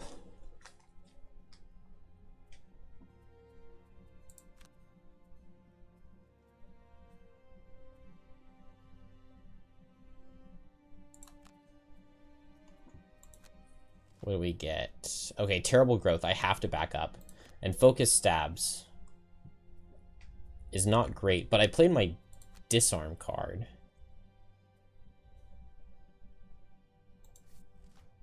So that's pretty good. So let's Slipping into Death. Check my modifier. It's a -1. Let's move that to the bottom. Although, would a -1 kill? With Heavy Sword, -1 would kill. So maybe I shouldn't have put that on the bottom, because it could be missed now. Okay. Kill with Slipping into Death, and I can Bane either of these guys. I think I would rather Bane this one. And now I have to get out. But I could use both of my trophies here. Oh, whoops. I want to use my boots first. Use my boots, and now they're move 2s. Because if I'm right here, yeah, there's no line of sight for Terrible Growth. So I can move here and hit.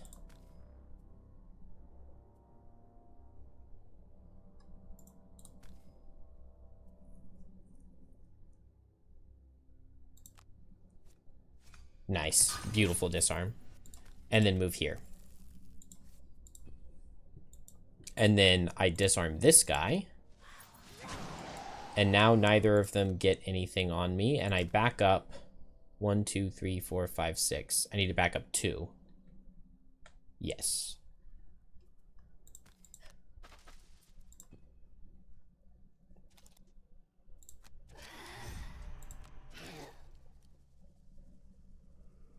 Okay. Good start. So add Pierce and set Dark, and then this next turn, Unseen Horror, I can Brittle. And I could go for a late heal. I could just do an attack 4. Move here and do an attack 4.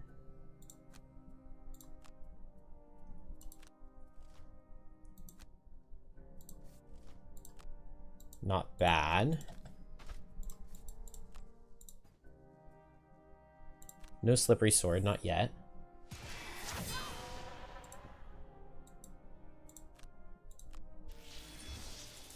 Add Pierce. This attack stuns. So let's go here. I would rather do 1 damage and Curse than 1 damage. Barely didn't kill.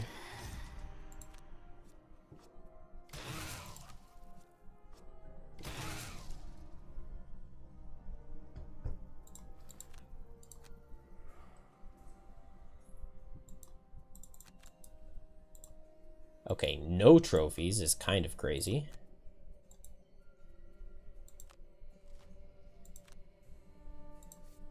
Hasty Assault is not bad, so let's...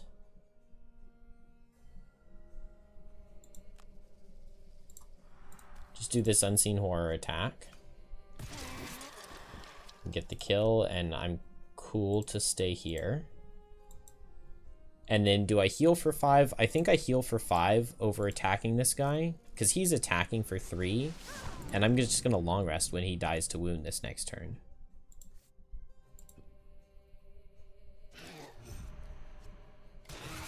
There's net 1 health over there.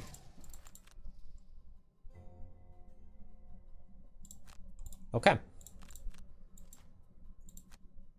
He gets the heal, but dies to the wound first. Decent start. Okay, Obsidian Spear is good into those guys. Caress of the Night is really good if I can get it to work. I probably need to Veil of Protection after opening a door here. Boon of the Tempest seems really important. Onyx Shards is good. If I can just get onto one of these guys, Crystalline Aegis with a Guide the Flow with Heavy Sword can just kill. Or Slippery Sword. So I just need to get on one. Slipping into Death can definitely go now. This was the best time to use it for sure.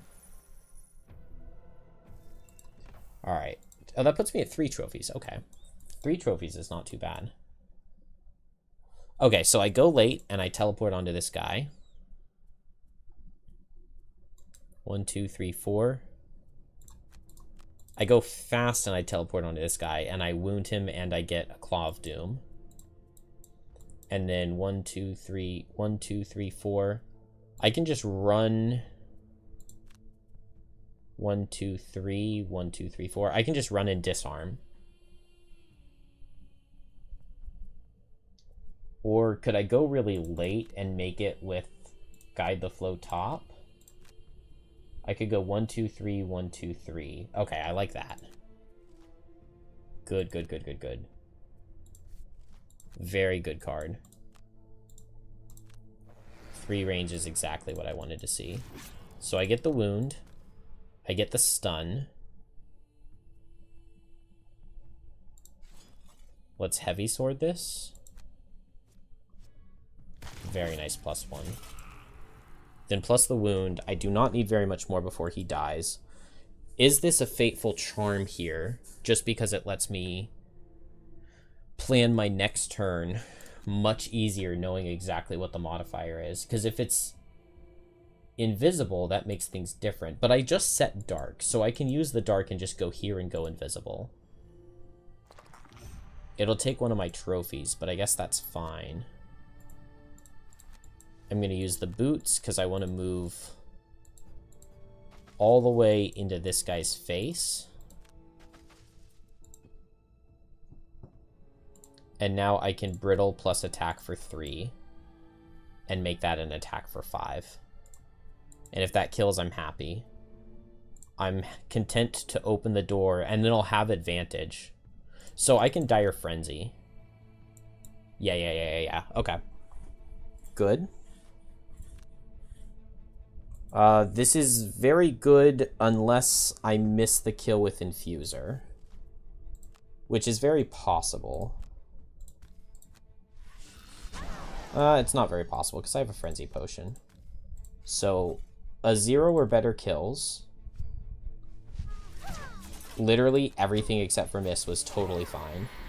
Because I can Cure Potion and then Frenzy Potion.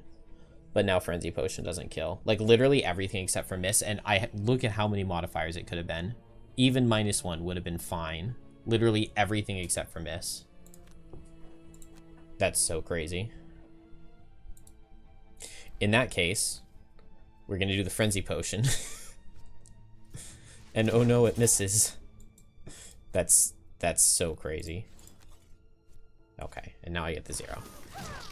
Ugh. That just feels gross to do that, but I want to beat this level.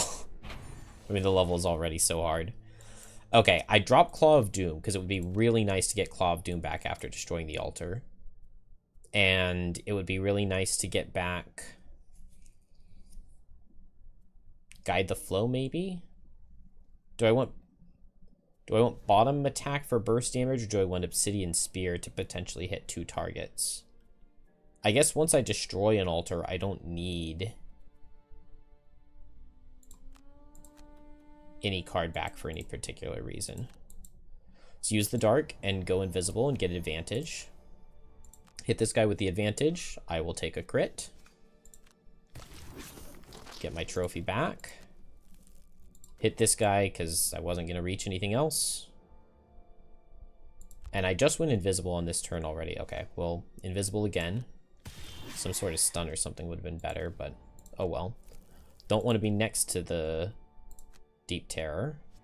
I will take a +1 trophy, though, for sure. And I drew the miss here? Yeah, I drew the miss, so that's going to shuffle my deck, which is good.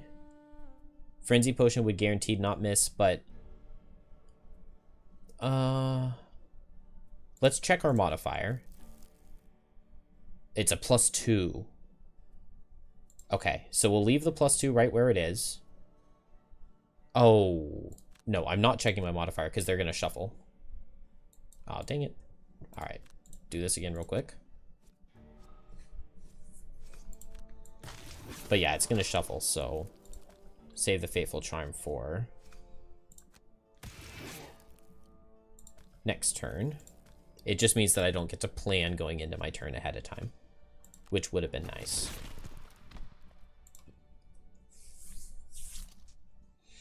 All right, Bones moves the other way.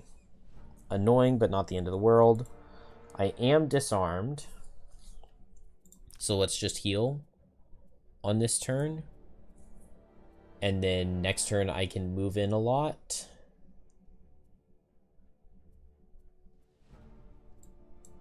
One, two, three, 4. Yeah, that should reach. So Boon of the Tempest, Rising Momentum next turn.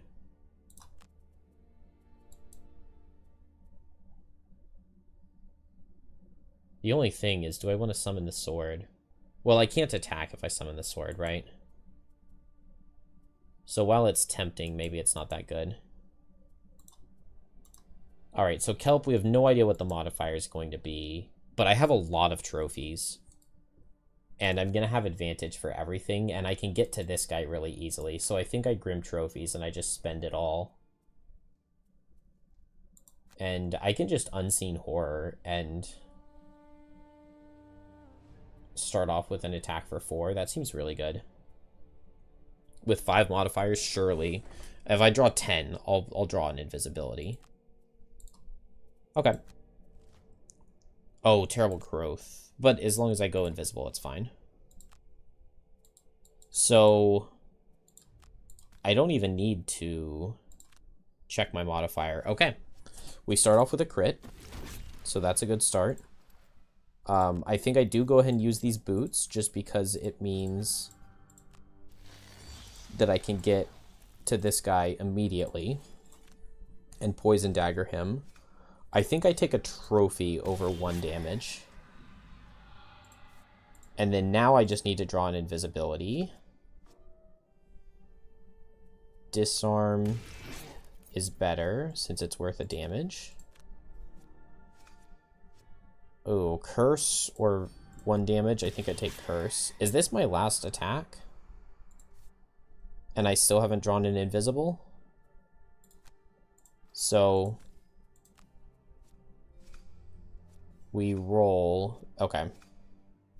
It looks like I was going to get the invisible without rolling, but you get what you get and you don't throw a fit. Alright, he just runs out that way. I get my heal. And now I can open the door this next turn. So, Claw of Doom. I could teleport on him. I could open the door. I cannot Bane him. I need to lose Death Spiral, so maybe I'm gonna long rest before going.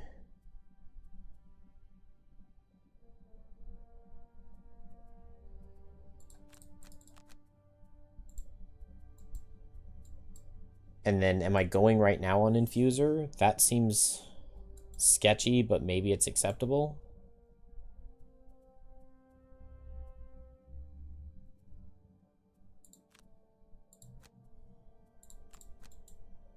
What's my armor situation like? Oh, I have full armor. Okay, cool. Alright, well, if I have full armor, I just run in and I man mode it. Eternal Life is really annoying here.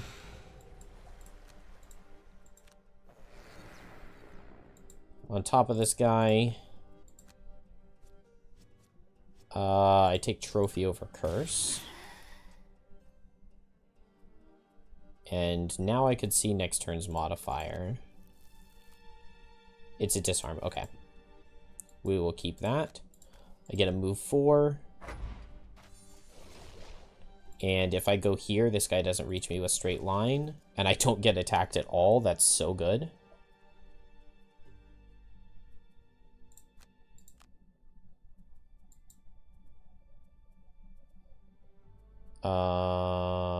Maybe I drop Unseen Horror for now, although it would be a good tool to try to kill this guy with.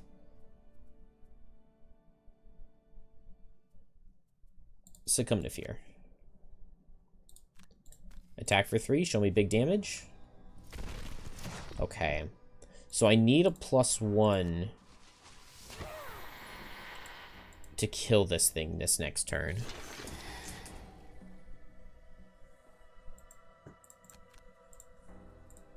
Yeah, I need a +1 to kill it, and that would be so huge if I could do so. No Frenzy Potion, no anything extra. Let's just draw the +1 and get it. I guess a card getting banished here isn't the end of the world. I'll get it back soon. I don't get to add Pierce onto this guy. Oh, I can add Pierce with this one. He doesn't need a negative condition. Do I take +2 or disarm? He's attacking for 4. I take disarm. Would Frenzy Potion be worth it here? You know what? Let's take the +2 instead, and let's Frenzy Potion him too.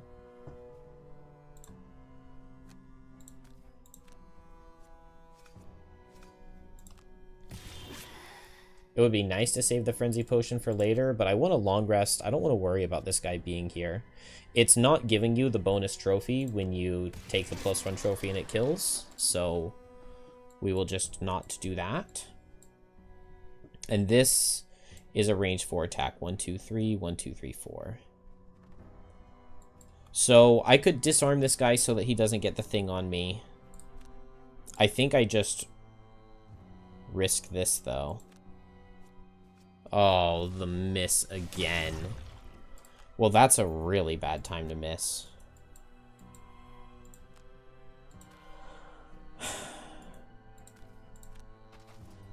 That is a really bad time to miss.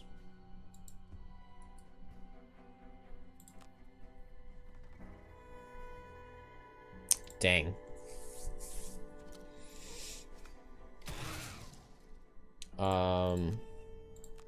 Hopefully this guy doesn't deal damage to me. He probably does with attack 5. Yes, he does. Damn it. It was looking so decent. Oh. And it's terrible growth, of course. I guess that's not the worst card to see, but this Living Bones card is bad. Curse, okay. Show me a 0. Okay. That worked. Oh, except it summons right there. No. Really? He summons in the doorway? Of all of the places he could have possibly summoned. I don't have jump on this guy.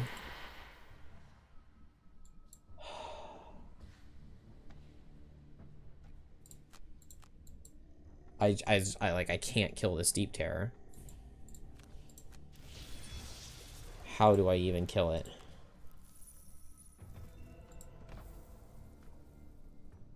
Oh, that sucks so much.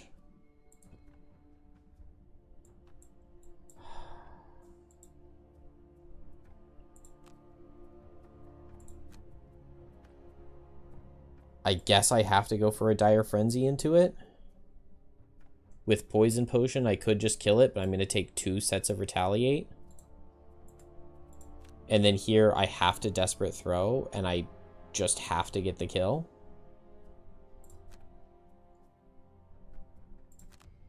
And then I run away.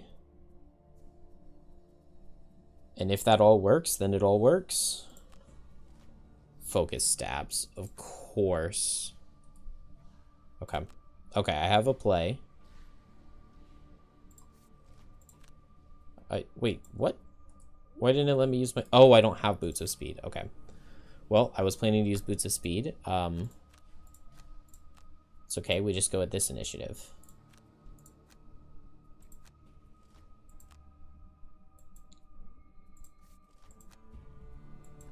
So, I move here.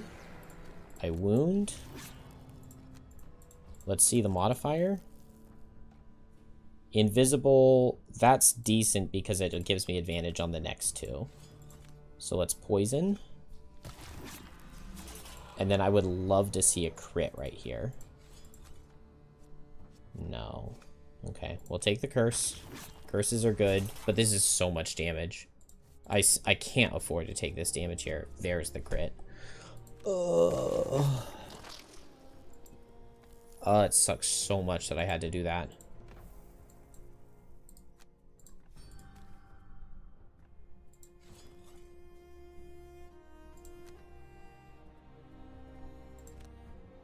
Okay. I get the kill this time. Getting the kill last time would have made such a huge difference. It's not even funny.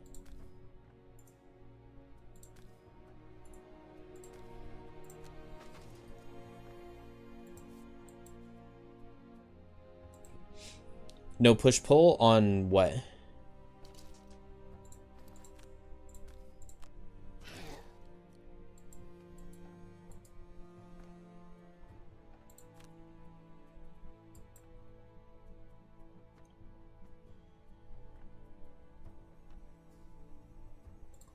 Okay.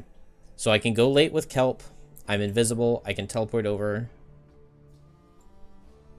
To move the guy in the door, I don't think so. I think the only thing I have is this Obsidian Spear Pull.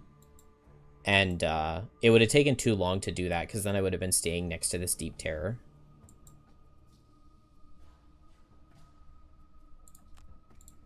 Okay, I'm disarmed here. I just opened this door with a lot of movement.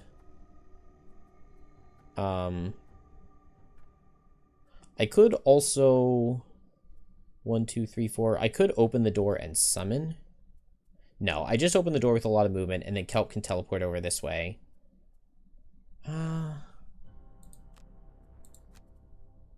I opened the door with a disarm.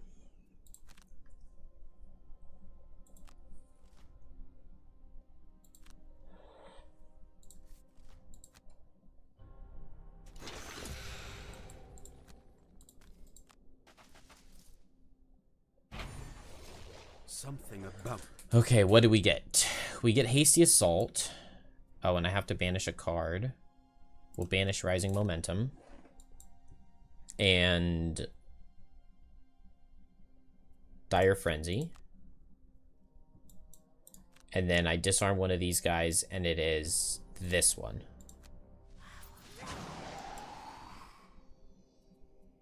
Now, do I want to Element Potion for next turn? What is my next turn looking like?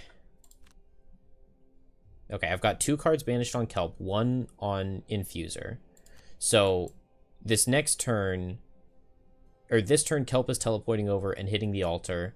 And then next turn, I'm spending all 5 trophies, and I'm killing the altar and getting Kelp back 2 cards. Which means Infuser is only getting her cards back by getting into this room. I need to get into this room and be able to kill both of the altars, which, given that I haven't saved my Frenzy Potion, is sketchy. Although my stamina is actually looking pretty decent. Okay, Rising Momentum is banished, so I don't have that right now. Is there anything useful I can get with elements this upcoming turn? I could stun with Obsidian Spear bottom. I can go late with that, and I can move with Guide the Flow. Let's do that. Leaf. Dark.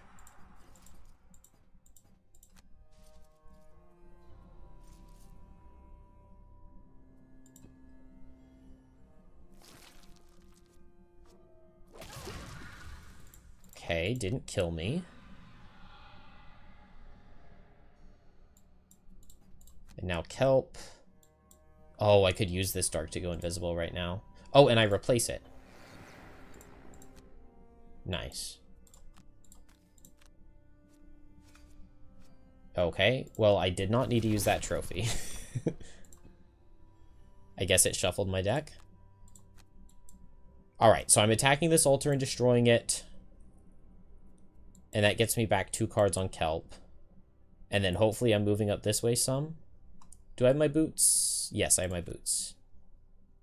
And then I don't need to be long resting, but I'm hoping I draw invisibility 2 turns in a row, I think.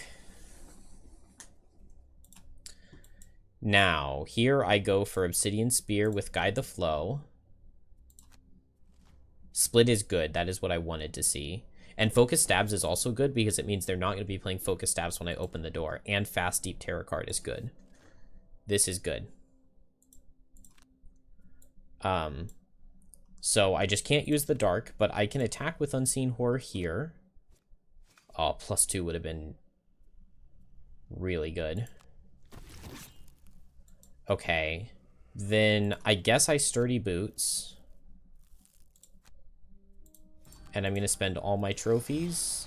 The problem is with spending all my trophies, it's hard for me to get these back. Okay, there's a +2. Oh, wait. I can't go hit this guy. I die to retaliate.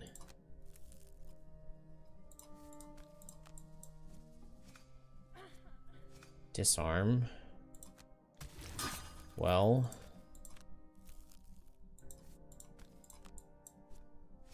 Okay, I draw the invisibility now. But I really wanted that earlier. Because had I known I was getting the invisibility, I could have come into this room. Well, I had to do all of the attacks, and I couldn't attack that guy into retaliate. So, What is my turn like this next turn? Wait. It got me my banished cards, right? Okay. So I have Succumb to Fear with Dire Frenzy. Ooh, that is really sketchy. Did I shuffle? I did shuffle.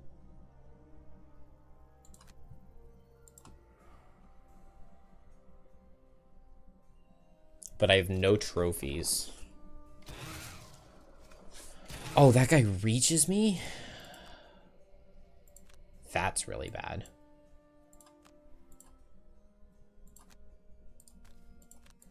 Stun here.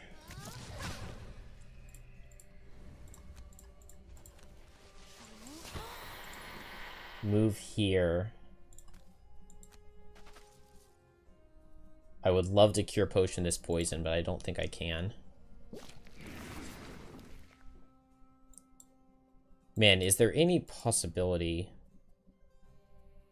If Kelp could just pull really, really, really well and pull a lot of invisibility cards, it would be really easy. Maybe spending all those trophies was a mistake.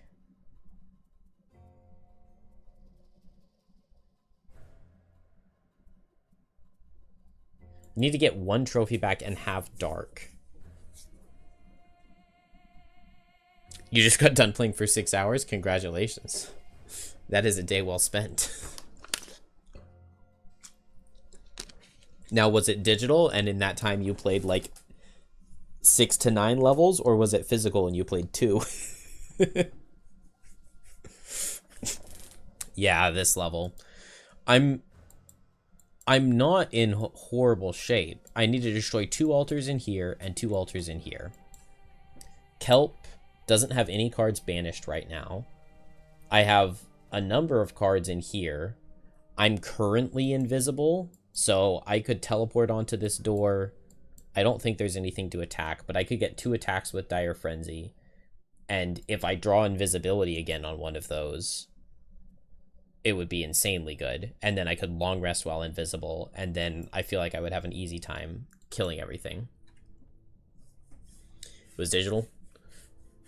First time playing the new update. Yeah, it's a lot of the stuff that they have updated is really, really nice. I keep saying that, like, I love the way the rule descriptions work for all of the levels that have them implemented. And then sometimes you go and you play a level and it just doesn't have the rules listed at all, and it's really sad because, like, this is just so pretty and it's so well done, and a lot of the explanations that they put just work better and make more sense than the explanations that came with the game.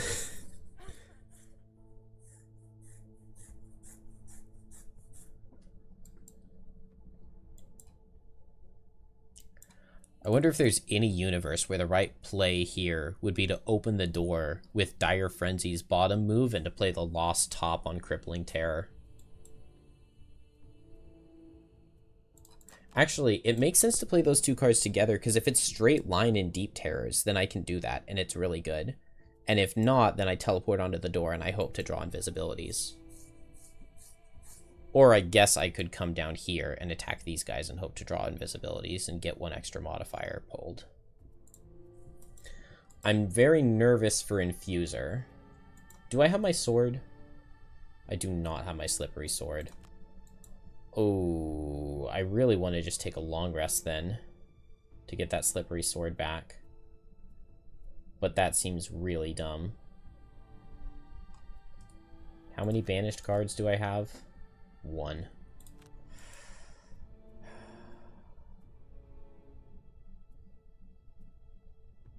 I should have saved my mana potion so that I could get an Obsidian Spear bottom off. You like being able to choose ambiguity on modifiers? It's really, really nice. Yeah, the calendar is also is really nice to see. There are a lot of W's.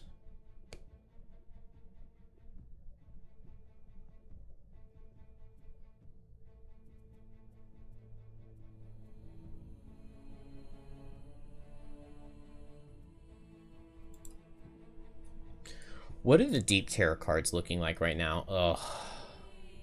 Not amazing odds. If it were the straight line card here, that would be so insanely huge. They could give me like straight line card plus either split or feed.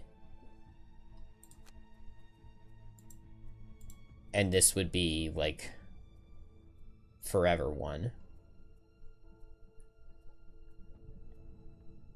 Part of me is thinking that I short rest just so that I can move up closer to the door and disarm this guy.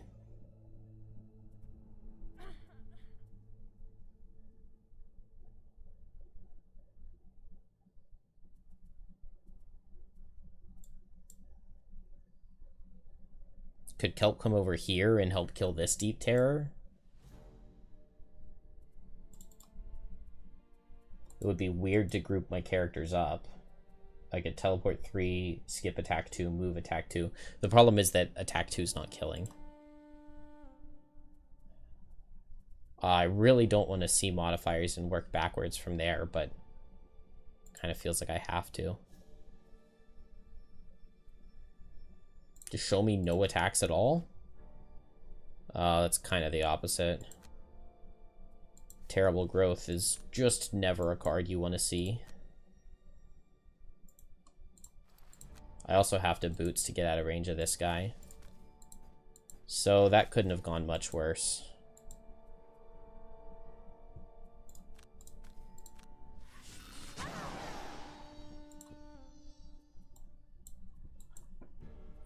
Yeah, Terrible Growth is really bad.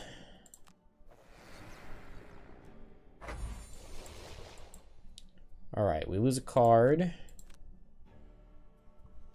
And we lose a card.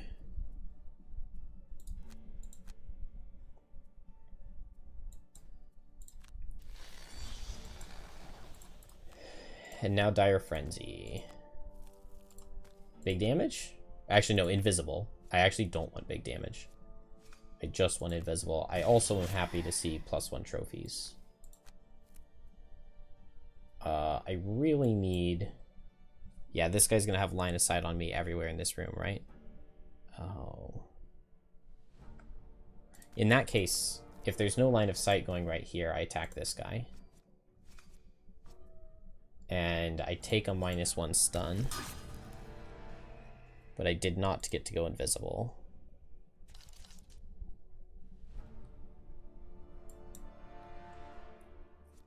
Miss? Well, he didn't miss, but I survived the attack. But if I take damage, I have to lose a card to banishing, whereas if I just lose a card, I don't lose a card to banishing.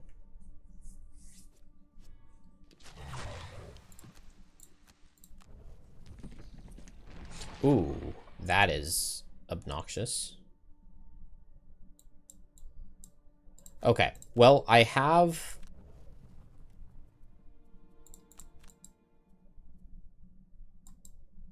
a trophy to go invisible with now. I think it's actually better to play Unseen Horror. But then I can't go late. Okay.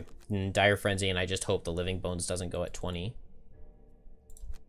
They have a number of curses. Okay, we need to see some curses drawn.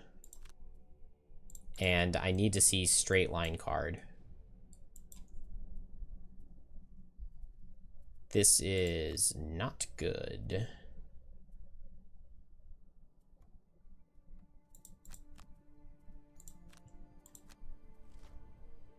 Oh, straight line card. Huge. Big attack out of bones, though. Oh, I was supposed to set dark.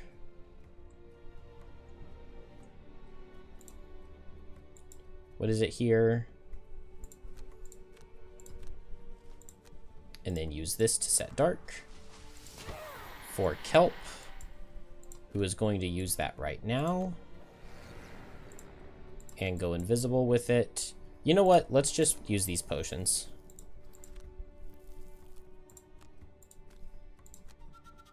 Attack for 5. Okay. One shot an altar. Getting both would be pretty nice. Reset my invisibility. Beautiful. Okay. Got both of these altars, and I'm invisible again, which is really good. That means it's much easier than it maybe potentially would have been to get Kelp over here to help. Now, I just need to make sure that I can't be straight-lined by these guys. So this guy's straight line is going this way. This guy can't hit right here, but this guy can hit right here. So can they always hit me with a straight line no matter where I go?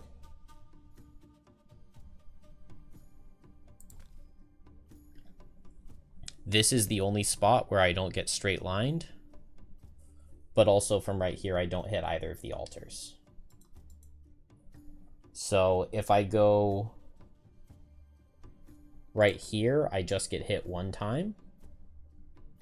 And they could draw the curse. Oh, I have to lose a card from here.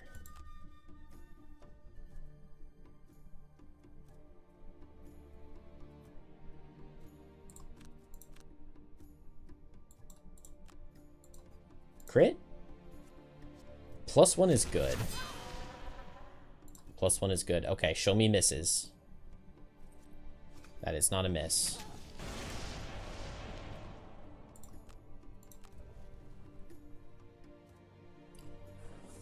Still alive, but only barely. Well, okay. Now I'm not alive at all because I don't have Desperate Throw anymore. Oh, I don't get it. I don't get another turn.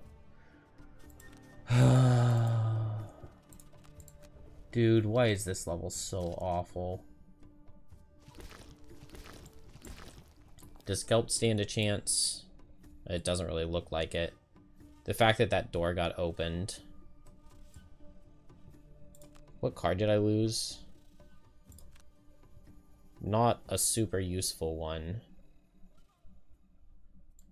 But my initiative just doesn't work. I mean, I can teleport 5, but then I'm always getting hit.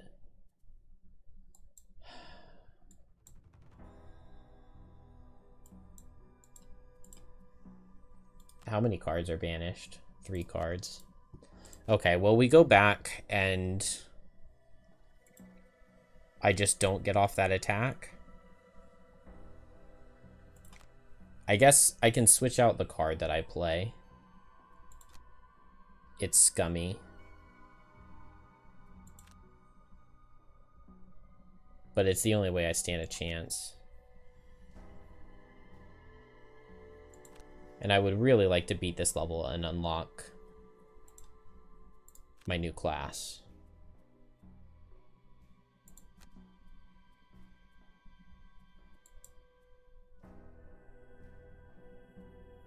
This also gives me the chance to play Obsidian Spear bottom.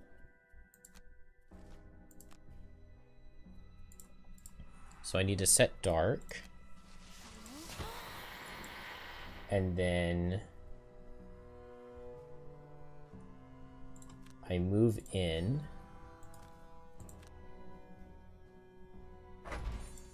To here. And I lose a card. And I lose a card. And now I get this attack off. And I set the leaf.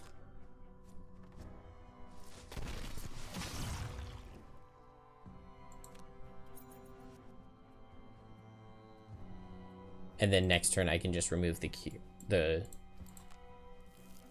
potion.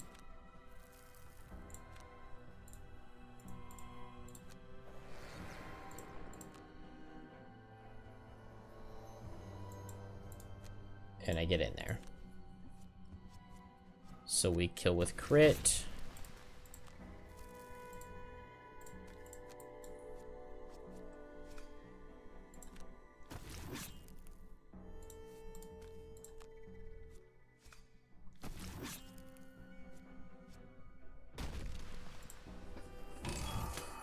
All right.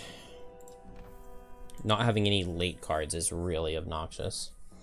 I guess now I have the black box, though, and that could potentially help. Yep. Have to lose Guide the Flow.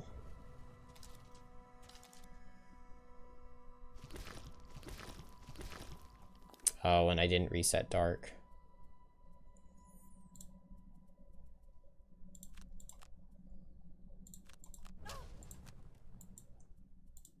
Alright, well, I've got Desperate Throw plus Obsidian Spear. I guess a crit here would win. I need to go faster than 16 and set dark.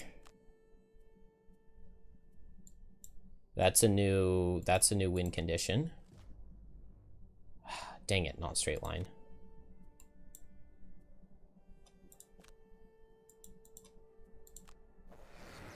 Teleport to this guy.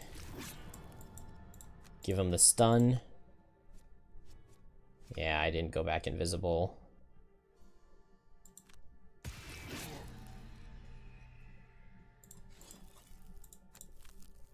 Discard 2 cards and get the heal 6. Maybe. Remove the disarm.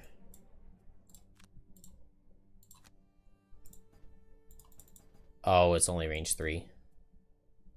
And this can't kill. It's a 0. Oh, if I reached that.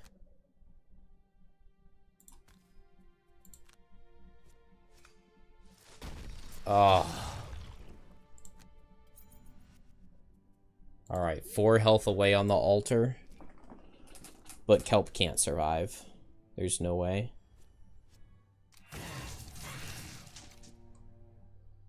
Oh, but I got cards back. That's right, I got 3 cards back. If only I could get there. A bunch of curses?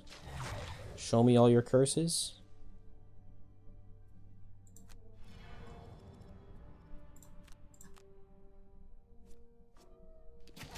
No, we need curses.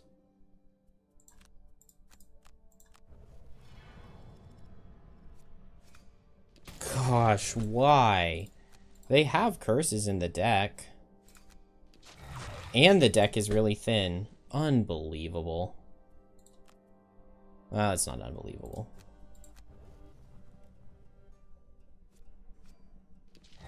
Oh, there's one. Dang it. How far do I get?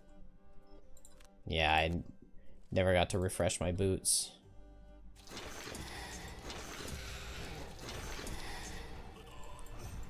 Oh, it's so close.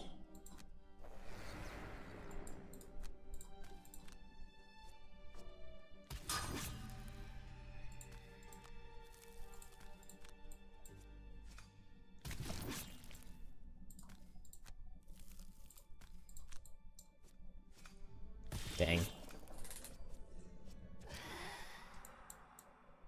1, 2, 3, 4, 5. I just need one more turn, and I could teleport 5 and attack for 4. With Claw of Doom plus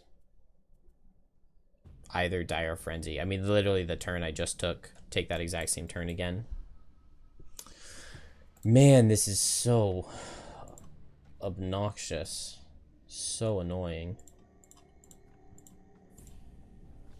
If I come back to, like, here, I would really, really like to beat this level. But it's just so hard, and Infuser is just not very good for it. The fact that the Deep Terrors spawned extra Deep Terrors the turn before I opened the door on Infuser just sucks so much.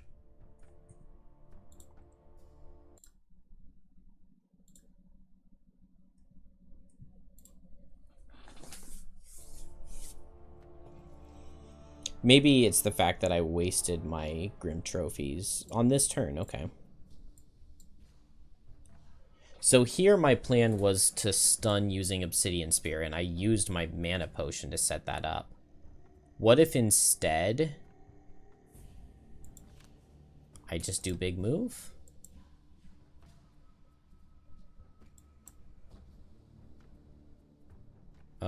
I know I need to get every attack off with Kelp in order to get my invisibility out. What if I do Crippling Terror with Grim Trophies instead? Now let's make it up over this direction easier, because I can do one more modifier, one more attack. And then I can skip an attack into this guy. I don't know exactly how that helps me in any way.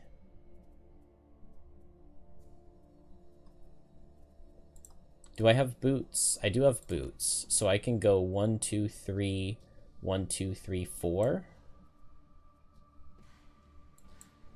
1, 2, 3, 4.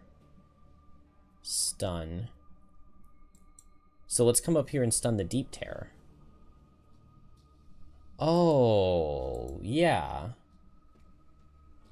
Why did I not do that before?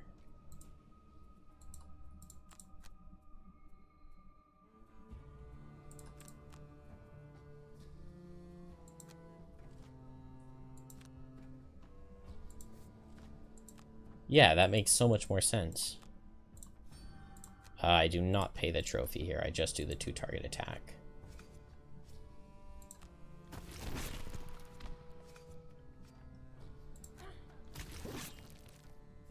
Okay, and then now I spend 4 with my boots.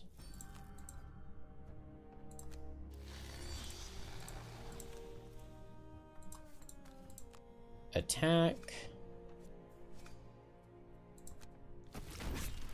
Oh, I have to do 1 attack here.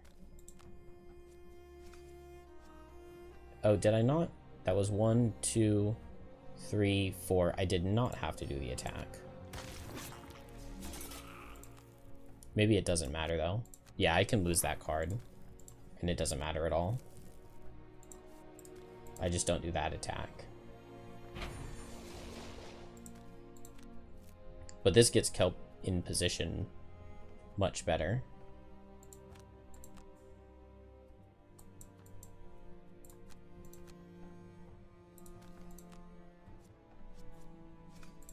Rather put curses in their deck. Infuser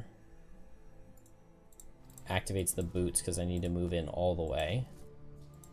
Oh, was I in range without it? I was in range without the boots.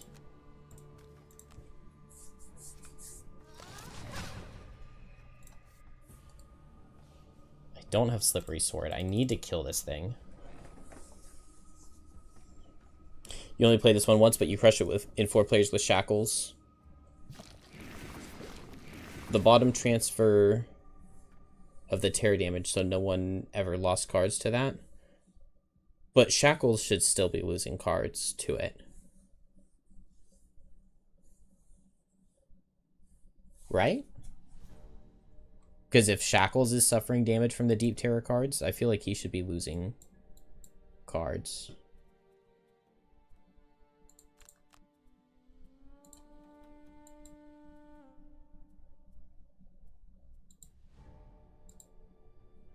Well, what does it say exactly? When a Deep Terror deals damage to a hero, that hero must banish. Yeah. I feel like it should damage Shackle or make Shackles lose cards.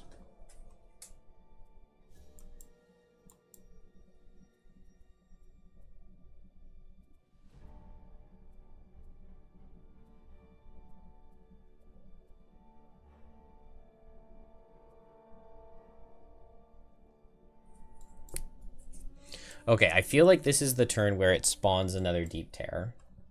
I kind of just... I'm just going to long rest? Except I think the oozes get multi-target, and that probably just kills me. Let's just try it, though. Let's just see what happens. It is the Terrible Growth card. So theoretically, I could just try to kill that guy instead. Let's just use these potions and hopefully destroy both of these altars. Yeah, but I do not get the crit this time. So invisibility is better. And then I probably stay here so that I could get this heal 6. No, because I get the crit. And so then I come back over here. And I kill. Okay, well, Kelp got its side. Yeah, Living Bones reaches.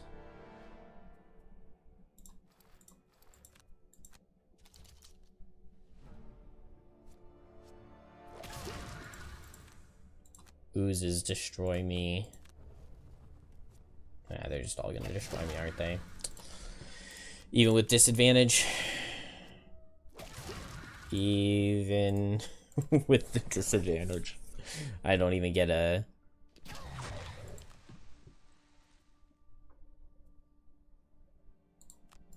I don't even get to try it.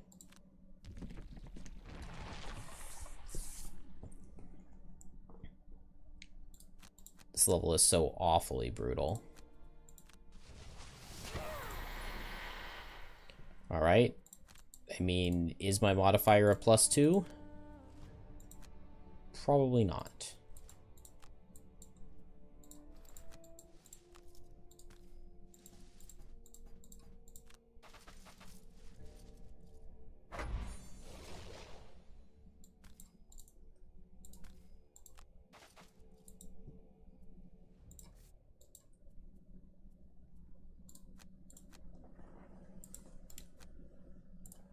Just attack this thing and we draw a +2?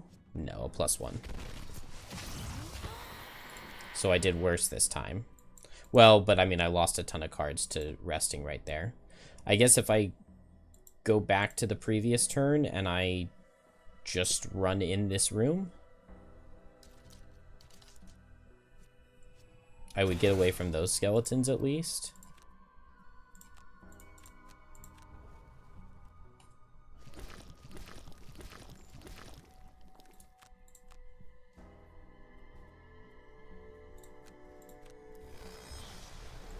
Maybe Kelp can reach. I don't think so, but maybe.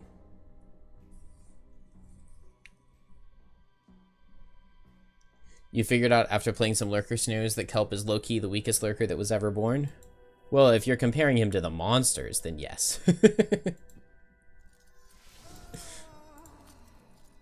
But everybody's weak compared to the monsters.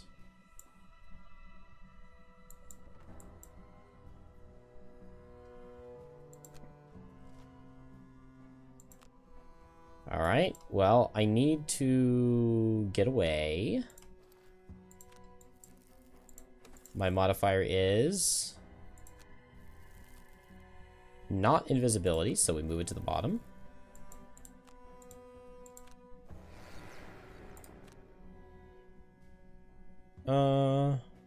I guess I can survive retaliate once.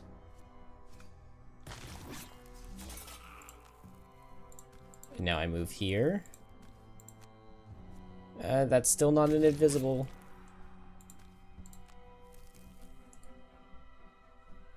One more chance. Come on, Kelp. No. Dude, invisibility there would have been so good. If I could just get here and I could attack for 2, attack for 3, attack for 2 with lacerating stabs.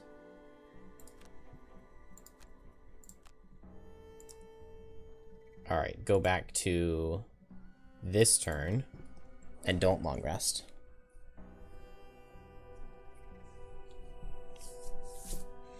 Every single monster with their cards at equal scenario level is way stronger than every class in the game. It's not even close.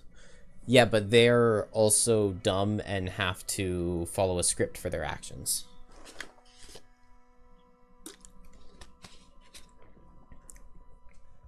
Whereas we get to be dumb and and play poorly ourselves. How to make the strongest new class in the game? Introduce the Mimic. You can take the stats of an enemy in front of you at the start of a scenario. Well, you just play the level 9 card on Blinkblade.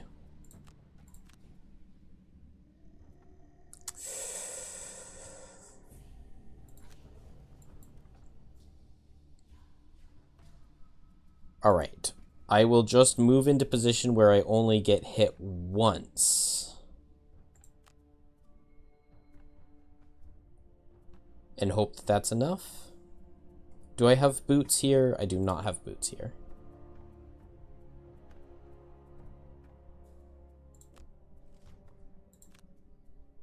but I should be able to get to a spot where Terrible Growth only hits me one time.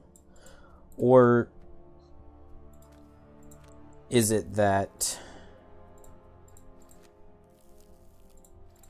I don't know.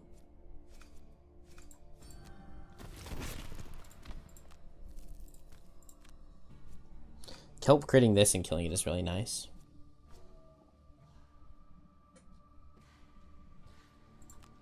Yeah, go for it. I don't know if it will let you though. I think there's like a setting that I have to enable for people to be able to send links, but I don't know what or where it is.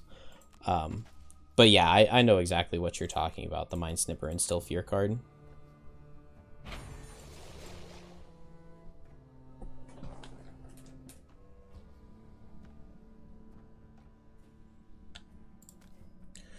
Okay, I moved to here, and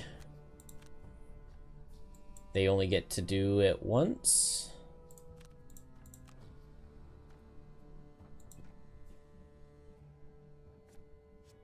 Dude, that's so much damage.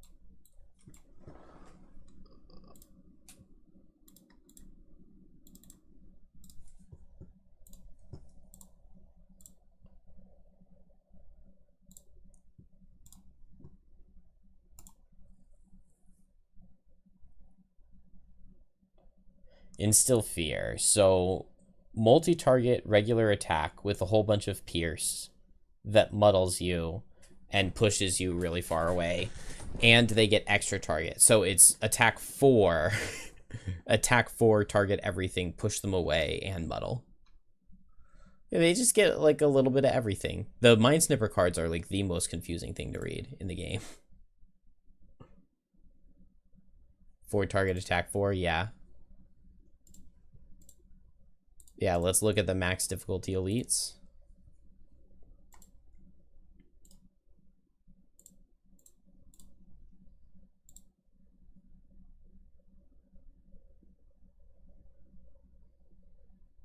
They get a 4 target attack 5 with max difficulty elites. Even stronger.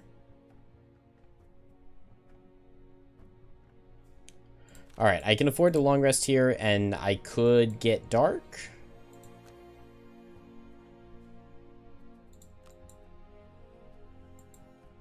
Although, I mean, this definitely feels like I'm just most certainly dead, right? And I'm never going to be able to hit the altar.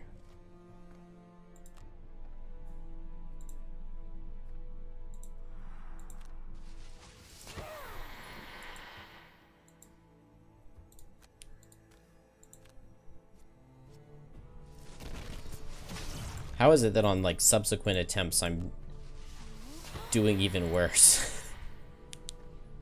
That shouldn't be the case. Miss? Do I live that?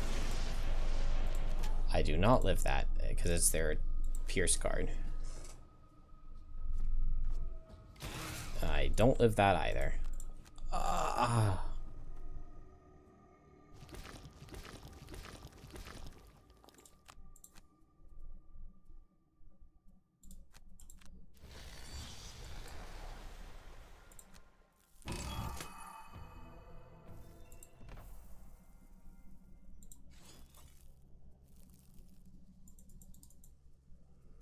No, I don't want to do this. But I may have just screwed myself. Yeah, I guess I had to. I don't get to recover it now, do I?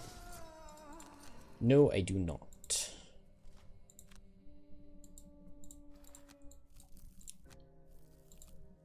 Oh, I don't even have a trophy.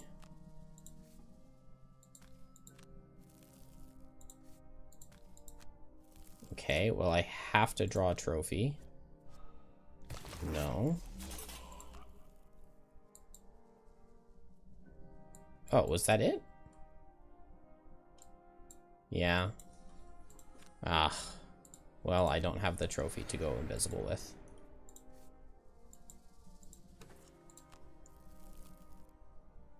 And next modifier is a +2. It's the furthest I've gotten kelp in this direction.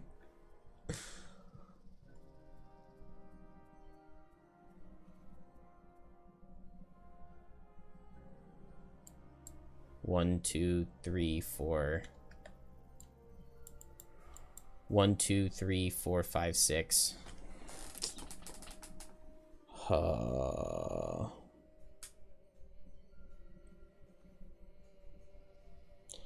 If damage is redirected from one figure to another via an ability or effect, what is the source of damage? The original source of damage is not remembered. The source of the damage becomes the effect. Wait, what? The original source of the damage is not remembered. The source of the damage becomes the effect that redirect. I'm too tired to try to parse that. If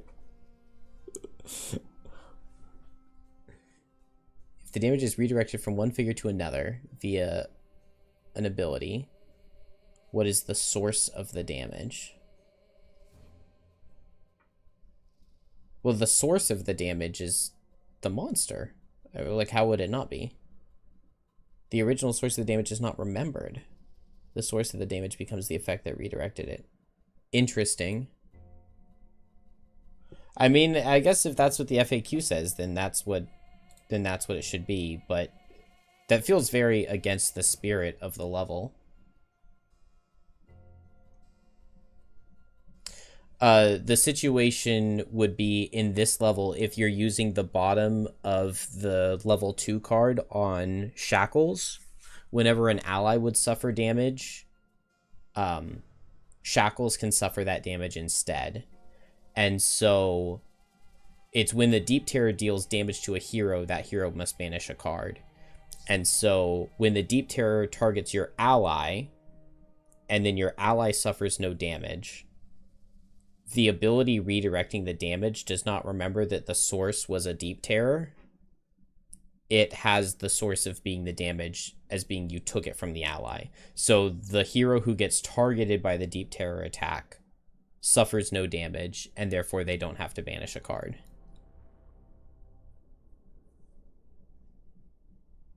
They don't have to banish a card, and Shackles doesn't have to banish a card either, because the attack didn't come from the Deep Terror.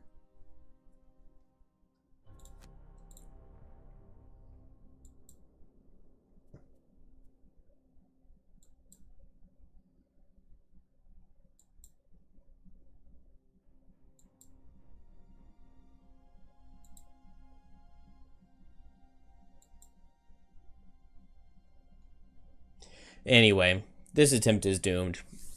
I'm tired, so we'll just give up.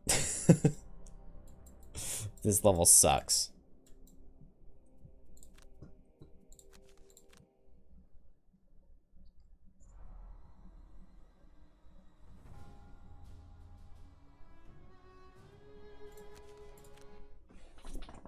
Legally correct, but it feels like it shouldn't be. Yeah.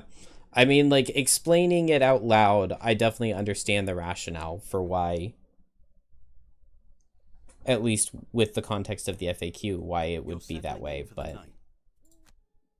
it does feel weird. I mean, the whole point of the scenario is the banishing cards effect, right? So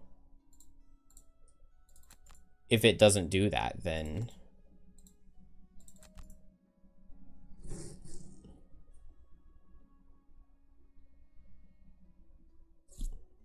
anyway, I am going to bed.